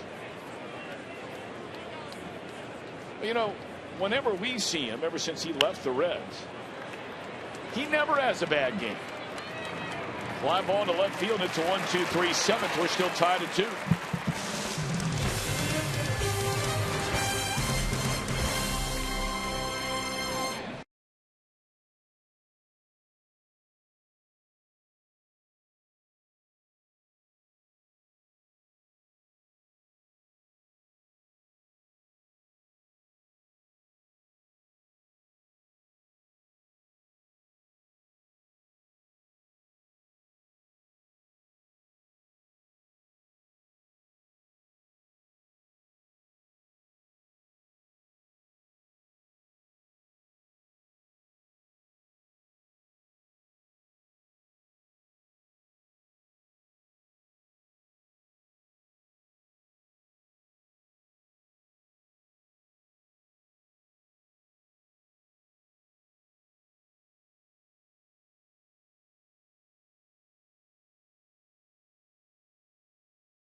tomorrow at Great American Ballpark. Over 30 members of the 1990 World Championship team will be on hand, and they'll be honored on the field before the fireworks. It's presented by Frisch's. For tickets, call 513-381-REDS or log on to reds.com/tickets. And for those of you that can't make it to the ballpark, we'll have a special edition of Reds Live, the postgame, which you will see all of the on-field ceremonies live right here on Fox Sports Ohio. All righty, Jimbo. We can't wait for this weekend, but the Reds have work to do right now. 2-2 game. Trying to make it a 4-game series sweep here in Milwaukee before they zero in on those Cubbies starting tomorrow night. Kevin Gregg has fallen behind the leadoff batters. He starts a clean inning. 3-0 on Schaefer. 4-pitch walk. Logan Schaefer, 2 for 14 on the year.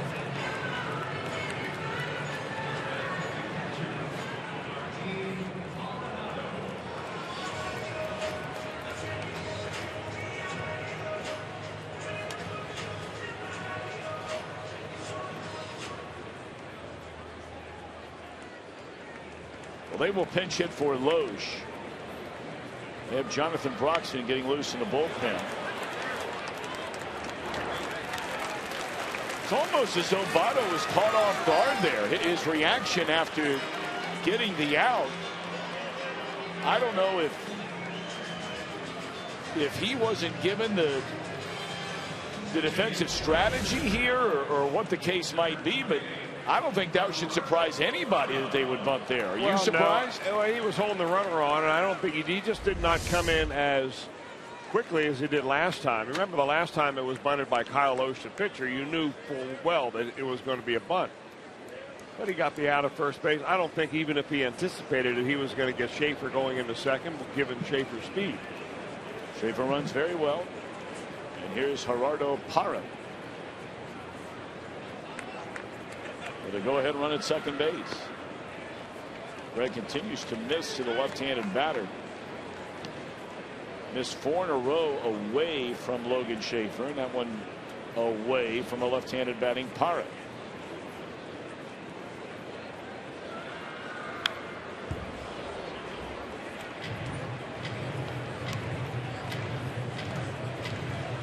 We talked about the bullpen and all their issues they've had so far this year. Leadoff walks have been one of the primary culprits of the bullpen struggles.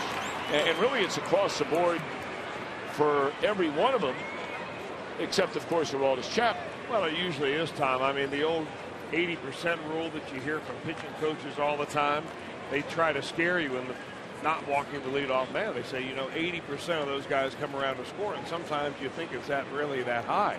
It's not, but it seems that way. It certainly gets you into a bind right off the get-go, though. And I think a leadoff walk changes the energy of an inning in a different way than does a leadoff base hit.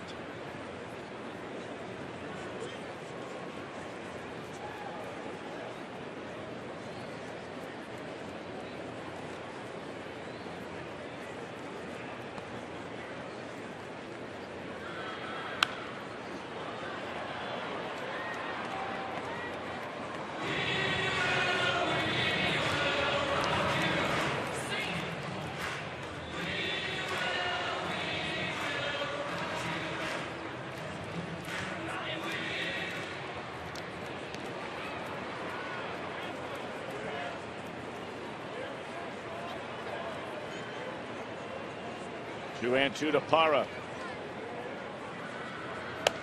3-2.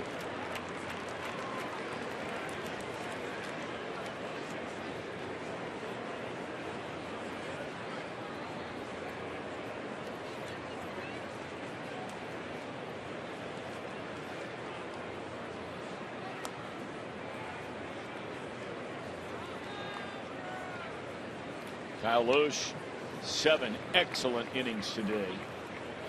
Allows only 3 hits, 2 runs. They came on 1 crack of the bat, the home run by Byrd in the 5th. Walked 1 batter, fanned 4.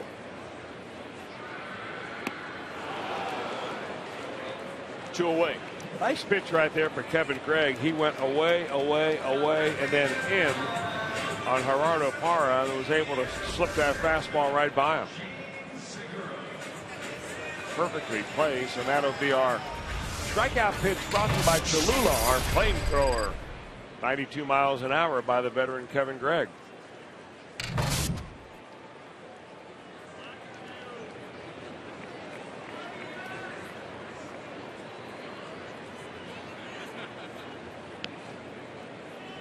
Now Segura, one more tough out to go for Kevin Gregg. 2-2 game. The go-ahead run out at second base here in the 7th inning. Brewers are running the second. Reds took a 2-1 lead in the 5th. Brewers tied it on the Ramirez home run leading off the bottom of the 5th.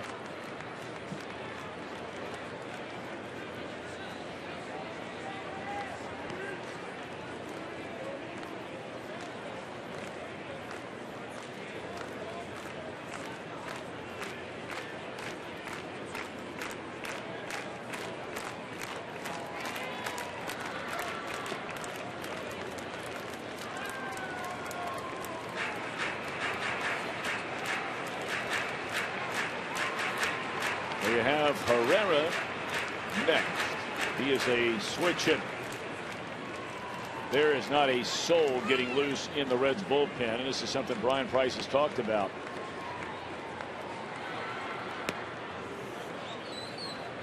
He said he's never been a big fan or a big believer in that matchup lefty-lefty, righty-righty kind of thing. Not that he won't do it from time to time.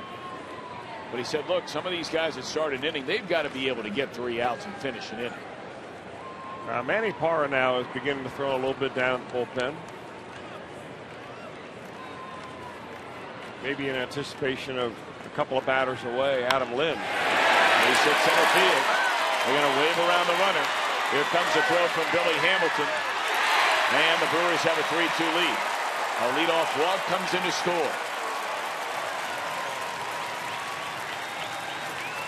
Not only the leadoff walk, but Gregg fell behind Segura 3-1, and he whacked it to give him the lead.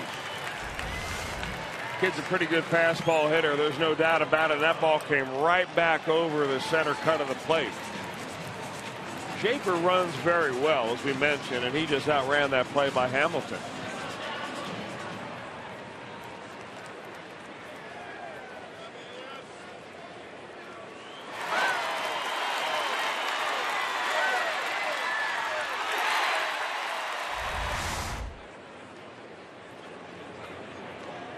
Well, everyone who's been watching the Reds these first couple of weeks certainly comes away with many, many positives. Offense has been very good. Starting pitching has been very good. Even with the trades of Latos and Simon, the defense has been spectacular. Base running's been really, really good. But one of the problem spots on this team last year is occurring again this year, and in a huge way. And that would be the bullpen. The Reds easily, without a stretch, should have 3 more wins than they have right now. And you're talking about a difference between being 8-7, which they are, but you're okay with that. But they could be 11-4 if they had someone in the 7th or 8th inning who is consistently getting people out. And right now they don't have that guy. Or maybe they have him and he just hasn't shown up. Well, Brian Price has tried a number of different methods, too. It's not like he's sitting back and running the same guy out there. Gregg has been given some opportunities. Jumbo Diaz has been given opportunities. Badenhop has been brought in. The guy we haven't seen for a while is Tony Cingrani. I mean, a long while.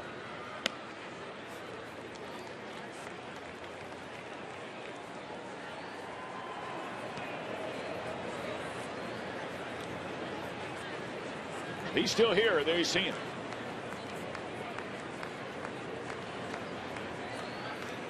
One and two on Herrera.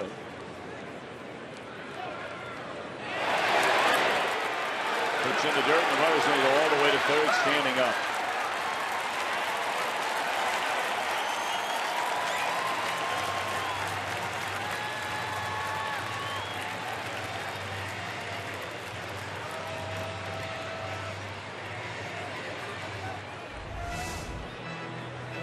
sometimes you pick a bad time to throw a wild pitch.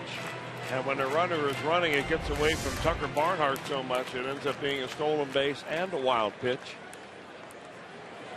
So 90 feet away is a little cushion run there for the Brewers. It's a big run out there.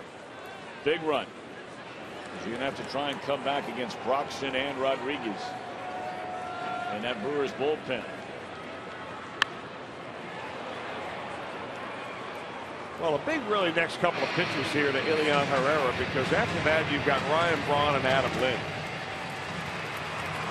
Remember, the Brewers are missing 3 regulars out of their lineup.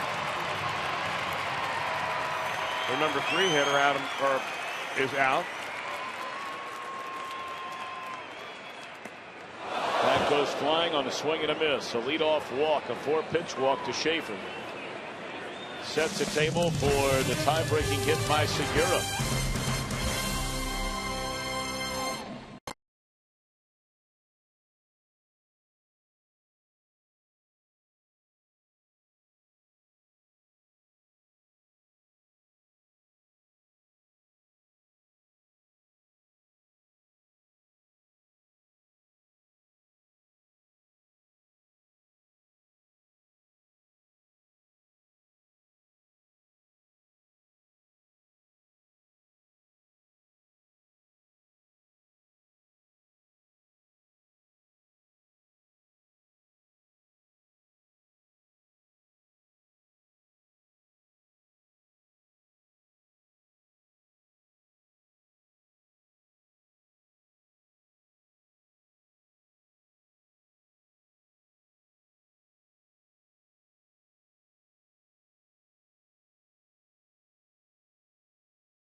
Take a look at our Honda game summary. Adam Lind, a home run to left center field in the 2nd inning, 1-0 Brewers. But then Marlon Byrd, his first home run as a Red to right center, came in the 5th. A 2-1 lead, and the very next batter in the bottom half of the inning, Ramirez, tied the game at 2 before Segura broke the 2-2 tie just a moment ago with a base hit into center field. Changes for Milwaukee. Begins at 3rd base, where Aramis Ramirez has been taken out of the game. Luis Jimenez takes over down there. And now on the mound, the one-time Red, former closer, of course, for the Dodgers, closer for a while for the Reds, Jonathan Broxton. Big Jonathan Broxton. 549 games in his major league career now for Broxton. Number 7 on the year for the Brewers this year.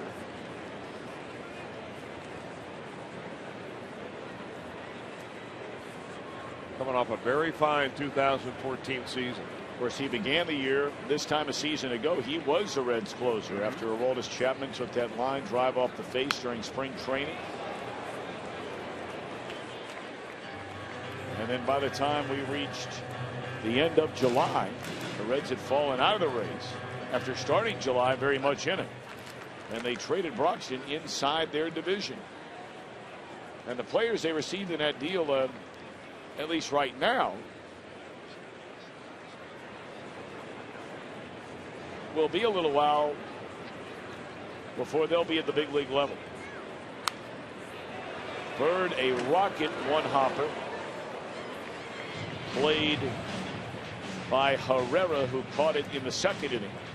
And then the home run to deep right center in the 5th. You know, if you can believe the radar gun readings here at Miller Park, this is about as hard as I have seen Jonathan Broxton throw in many years. That last pitch, 96 miles an hour.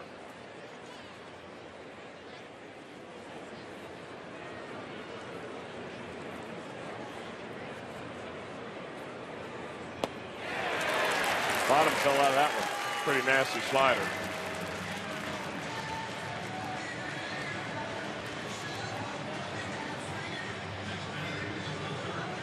Don't forget LeBron James and the Cavaliers. They lead Boston 2-0. Game 3 tonight.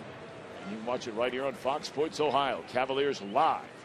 Starts our coverage at 6:30. All the action tips off at 7 o'clock.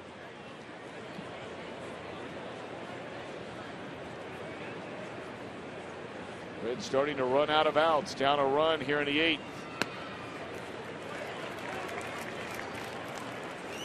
We do have some weapons on that bench today. Frazier, Brennan Bosch, Pena, Mesoraco, Schumacher.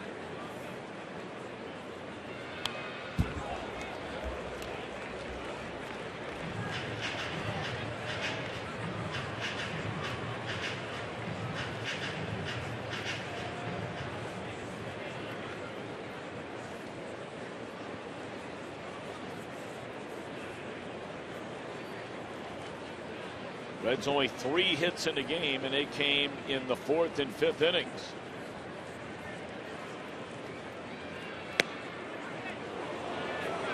Off the outside corner, 1-2 on Christopher Negron, who's 0 for 2.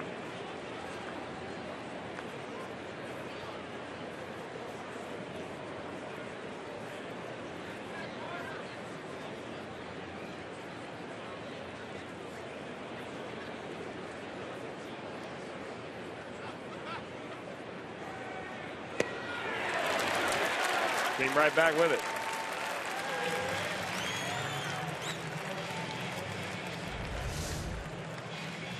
When slider last 2 after he didn't get the call on the first one, he got Negron away with that second one.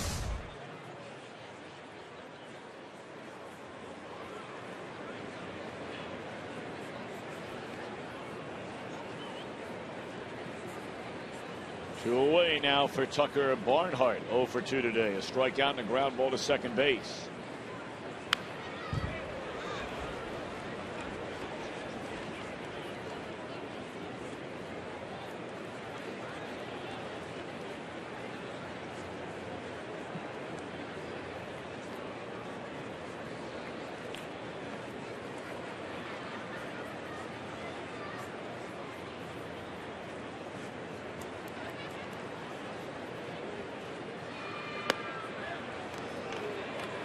One and one to Tucker Barnhart. Now the Reds, 2 games of this series, have seen the Milwaukee closer. They beat him last night. And they had 2 on with 1 out against him the first game of the series. Neither one of those a save situation, although last night was a tie game. It was money time.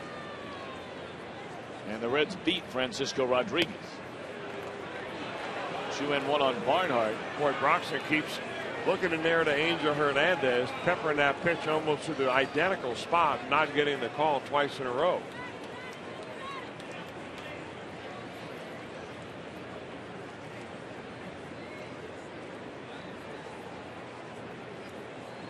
Two and one to Tucker.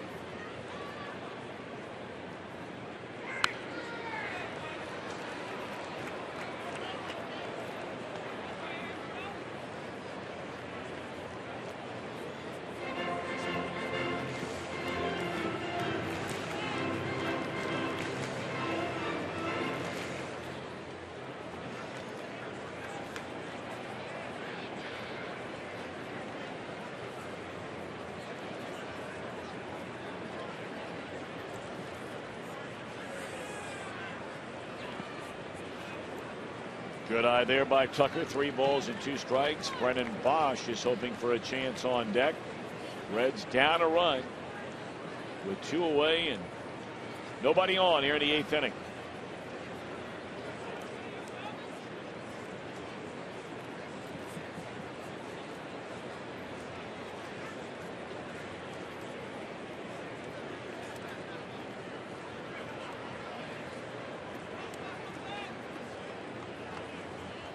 Thomas Claude Broxton always has been one of the most, if not the most, deliberate worker in the entire National League for a long time.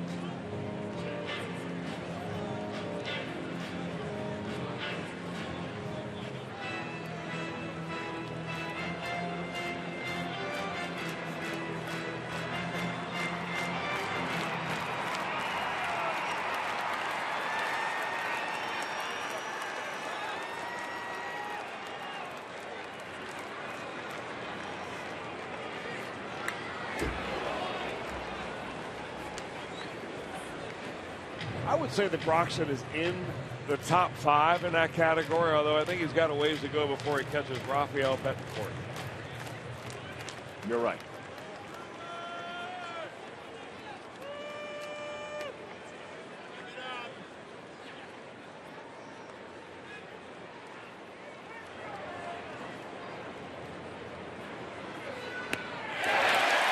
Broxton fans aside against Byrd, Negron, and Barnhart.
Ready for Reds action 30 minutes before every game of the Reds live on Fox Sports Ohio. It's presented by Ray St. Clair Roofing. And we're back in the Eastern Time Zone front and back in the Natty tomorrow night. Great American Ballpark kicking off a 6-game homestand. Reds live begins at 6:30. Mike Leake against a high-priced free agent of the Cubbies during the winter, John Lester. Manny Parra will replace Kevin Gregg, who right now is the pitcher of record for the Reds on the short end of a 3-2 game. Well, it's not a situation only where Manny Parra is going to face left-handed hitter. He's been in 6 ball games and he's only pitched 2 innings, so he's been used as a loogie so far. But in this inning, he's there for the whole thing, starting with Ryan Braun.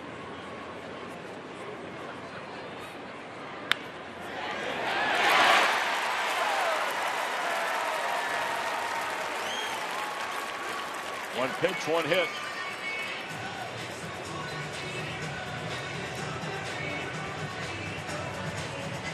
And you only have one left-handed batter that is anywhere in sight. He's coming up there right now.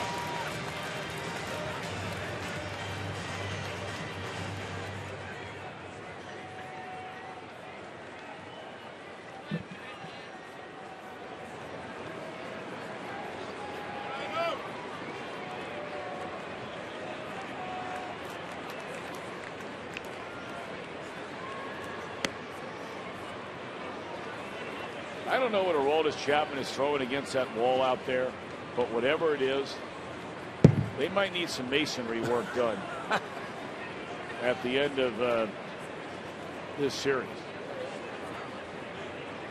It's not a baseball.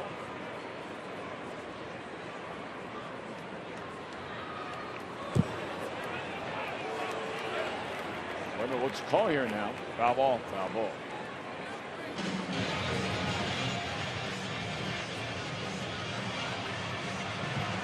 That's probably one of those medicine balls, huh? It's a tennis ball.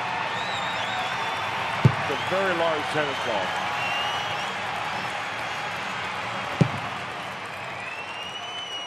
Well, even with a softball, he has a chance of chipping some concrete.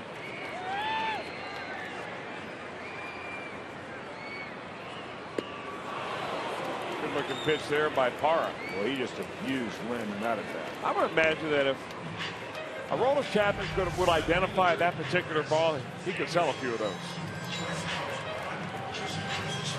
And say, hey, look at me, 103. That's right. Why don't you approach him about that on the team playing today? I just gave that great idea to you.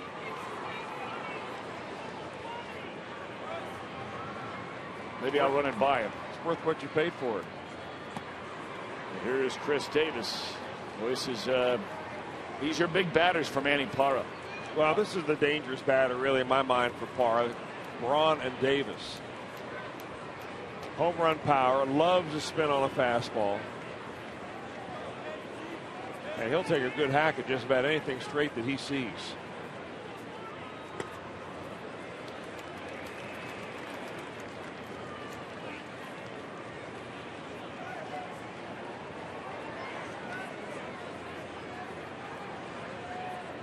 Look ahead to the Reds' ninth inning. They'll pinch hit for the pitcher's spot. And then you're not going to pinch hit for really anybody that would be coming up thereafter. Because you're not going to pinch hit for Hamilton. Probably not. Definitely not Cozart. Definitely not Votto. Definitely not Phillips. Definitely not Bruce. Definitely not Byrd.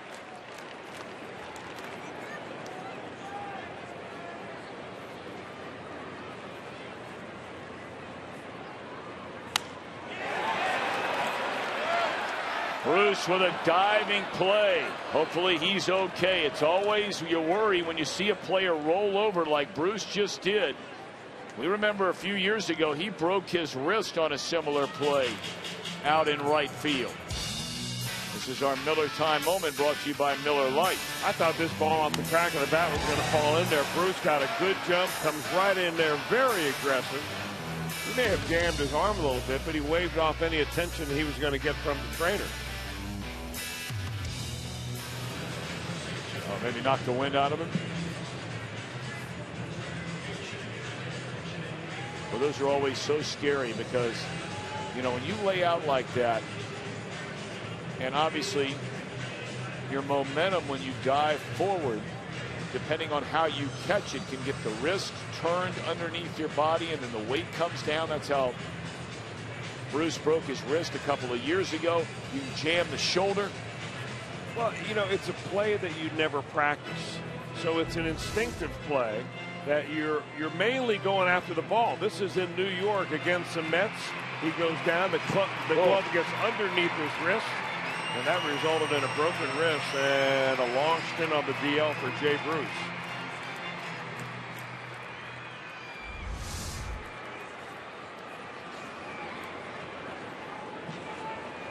Here's Jason Rogers. He is batting for the pitcher. Broxton, a perfect inning, struck out all three batters he faced. So they're going to give the ball to Rodriguez. And the Reds have clearly not backed down against him in 2 games of this series. They just beat him last night. And he drops one in there, a strike.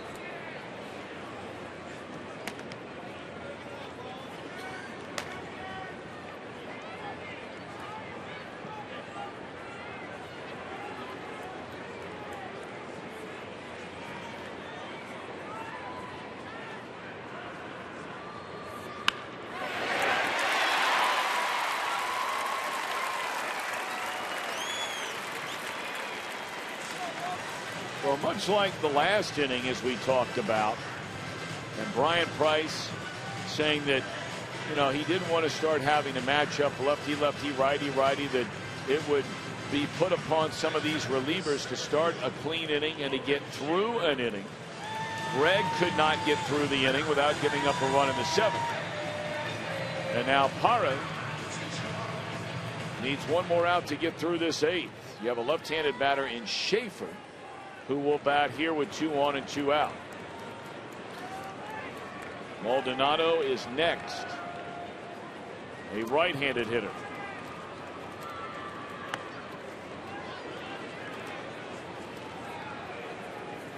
Manny spent his entire career in a Brewers uniform until he came over 2 years ago and was so good for the Reds in 2013.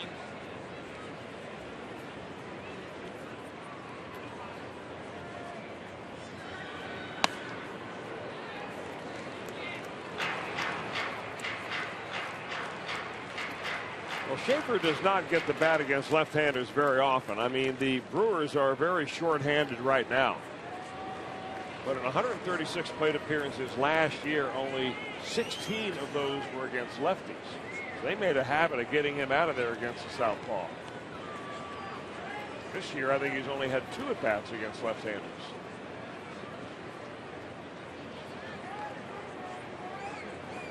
So don't give him too much credit right here. Make some good pitches and get the inning over.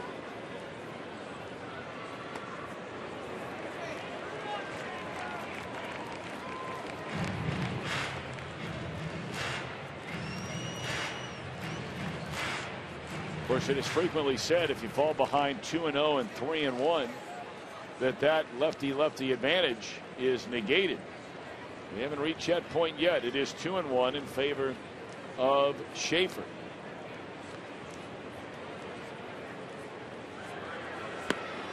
Throw down at third base. Oh my goodness. They had no chance to throw the runner out at third. None.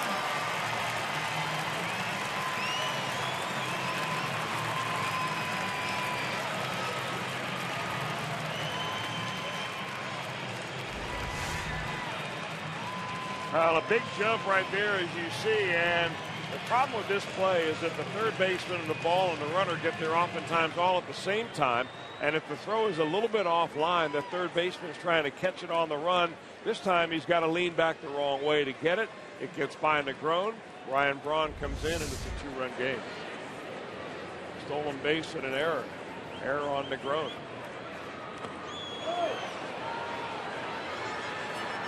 Inning over. Reds will bat in the ninth against Francisco Rodriguez, trailing by 2.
Great American Ballpark begins tomorrow night.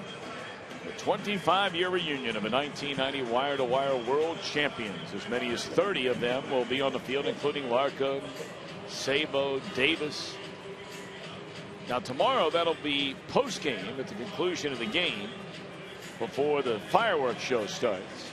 Saturday they'll be honored on the field, and we'll be carrying that right here on Fox Sports Ohio beginning at noon. But come on down to the ballpark tomorrow night. It's supposed to be a beautiful night. Although, bring a coat along with you. Expecting a bright, sunny, clear day, clear night. But some cool air passing through Cincinnati over the weekend. Well, we talked about how the Reds have not backed down against this guy. They got a hit. They got a walk. They got a run last night. They got a hit. They got a walk on Monday night. And he got a double play to get out of the inning. He is facing Schumacher for the 3rd straight outing. Skip had a base hit against Rodriguez leading off the 9th inning on Monday night. And then Rodriguez got him out leading off the 9th inning last night. 16 games into the season, and this is Francisco Rodriguez's 2nd opportunity for a save. He converted the only one that he had a chance, and that was against the Cardinals on the 13th.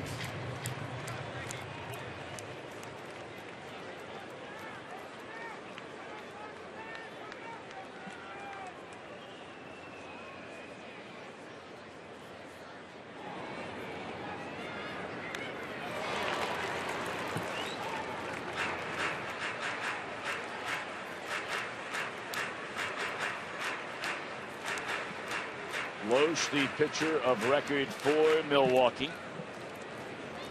Kevin Gregg for the Reds. 0-2 on Schumacher.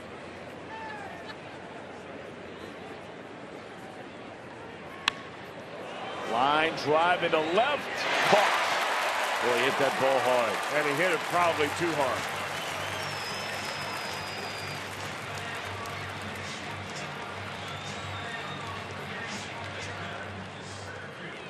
It was the 9th inning last night with 1 out. Billy Hamilton came up, and Rodriguez walked him. Votto moved into 3rd with a single into center field, and then a wild pitch with 2 outs. And that would turn out to be the winning run to score for the Reds. They need a bloop and a blast to tie it here. Down to their final 2 outs. Cozart next. They'd love to give Votto a chance here in the 9th inning. Ball 1 on Billy Hamilton, who's been on base twice, thrown out stealing for the first time all year. That was in the 5th inning.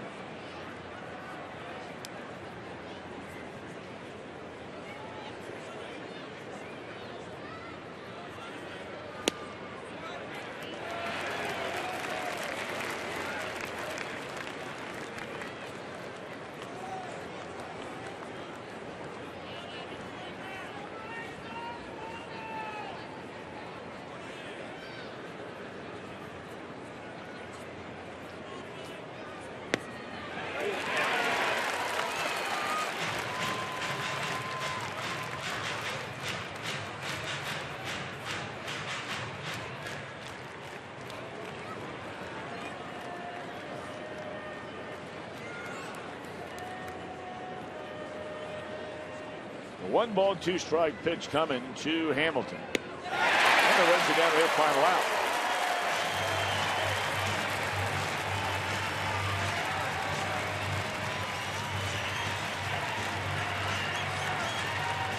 The Reds got a single from Hamilton in the 4th inning. In the 5th, a leadoff single by Phillips. 2 batters later, a 2-run home run by Marlon Byrd, and those are the only 3 hits for the Reds. Their last base running was the walk to Hamilton in the 6th.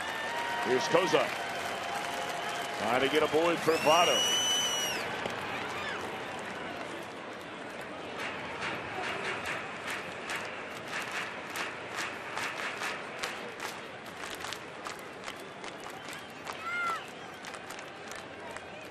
Homer Bailey, 5 2/3 innings of 2-run baseball today. Loesch was very good for Milwaukee. 7 innings, 2 runs, the 3 hits.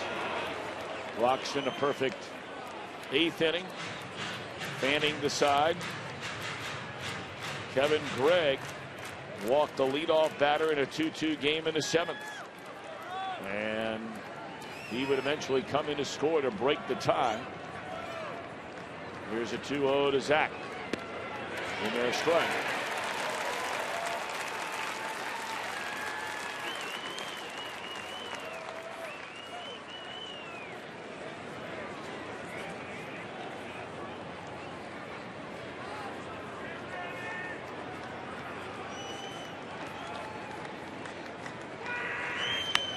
And that one is blasted by Cozart down the left field line. And Votto's going to have a chance to bat as a tying run on a 2-out double by Cozart. Well, he jumped all over that pitch. Yeah, he really did, and you could tell that Francisco Rodriguez did not want to walk Cozart. He knows who's standing in the batter's circle, and he came right in there with a fastball, and at 87 miles an hour around the letters, that was good hitting for Zach.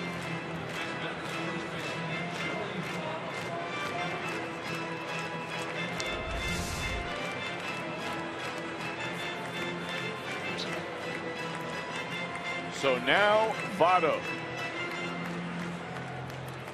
representing the tying run, and the Reds are down to their final out. Joey Votto, the National League leader, with 6 home runs. Strike one.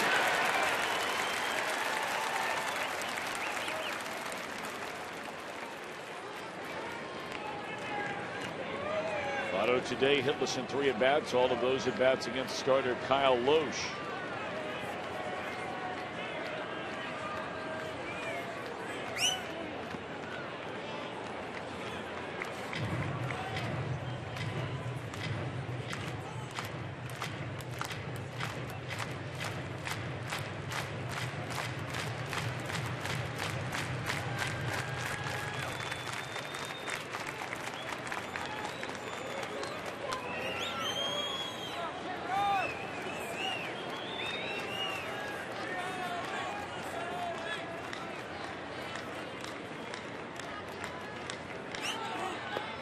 Two balls and a strike.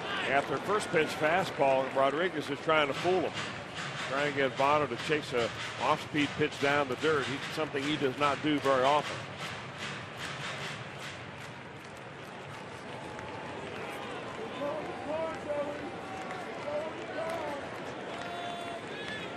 But the question is, how hard does Rodriguez really go after Votto right here?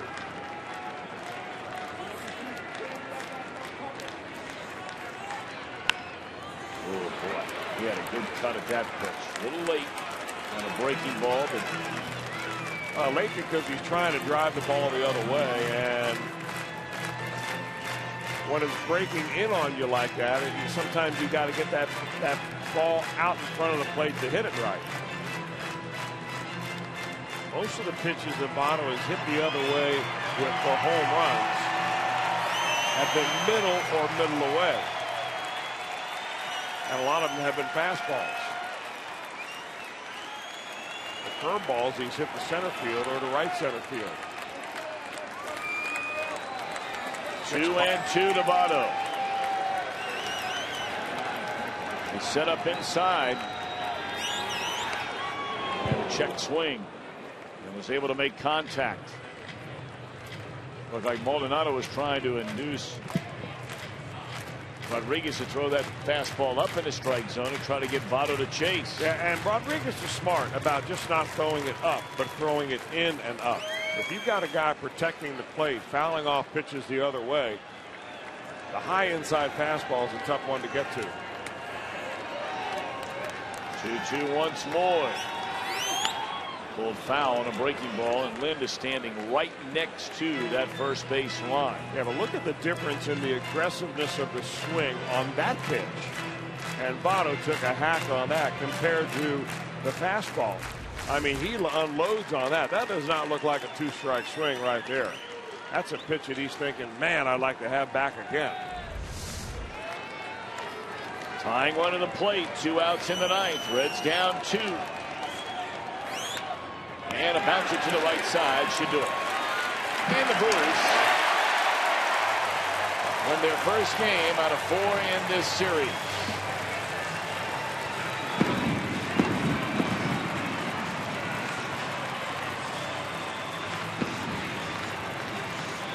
Reds left 1 runner on base the entire game and 4 base hits, and they lose by a final count of 4-2. Rodriguez his second save, Loesch his first win, Kevin Gregg the loser 0-2.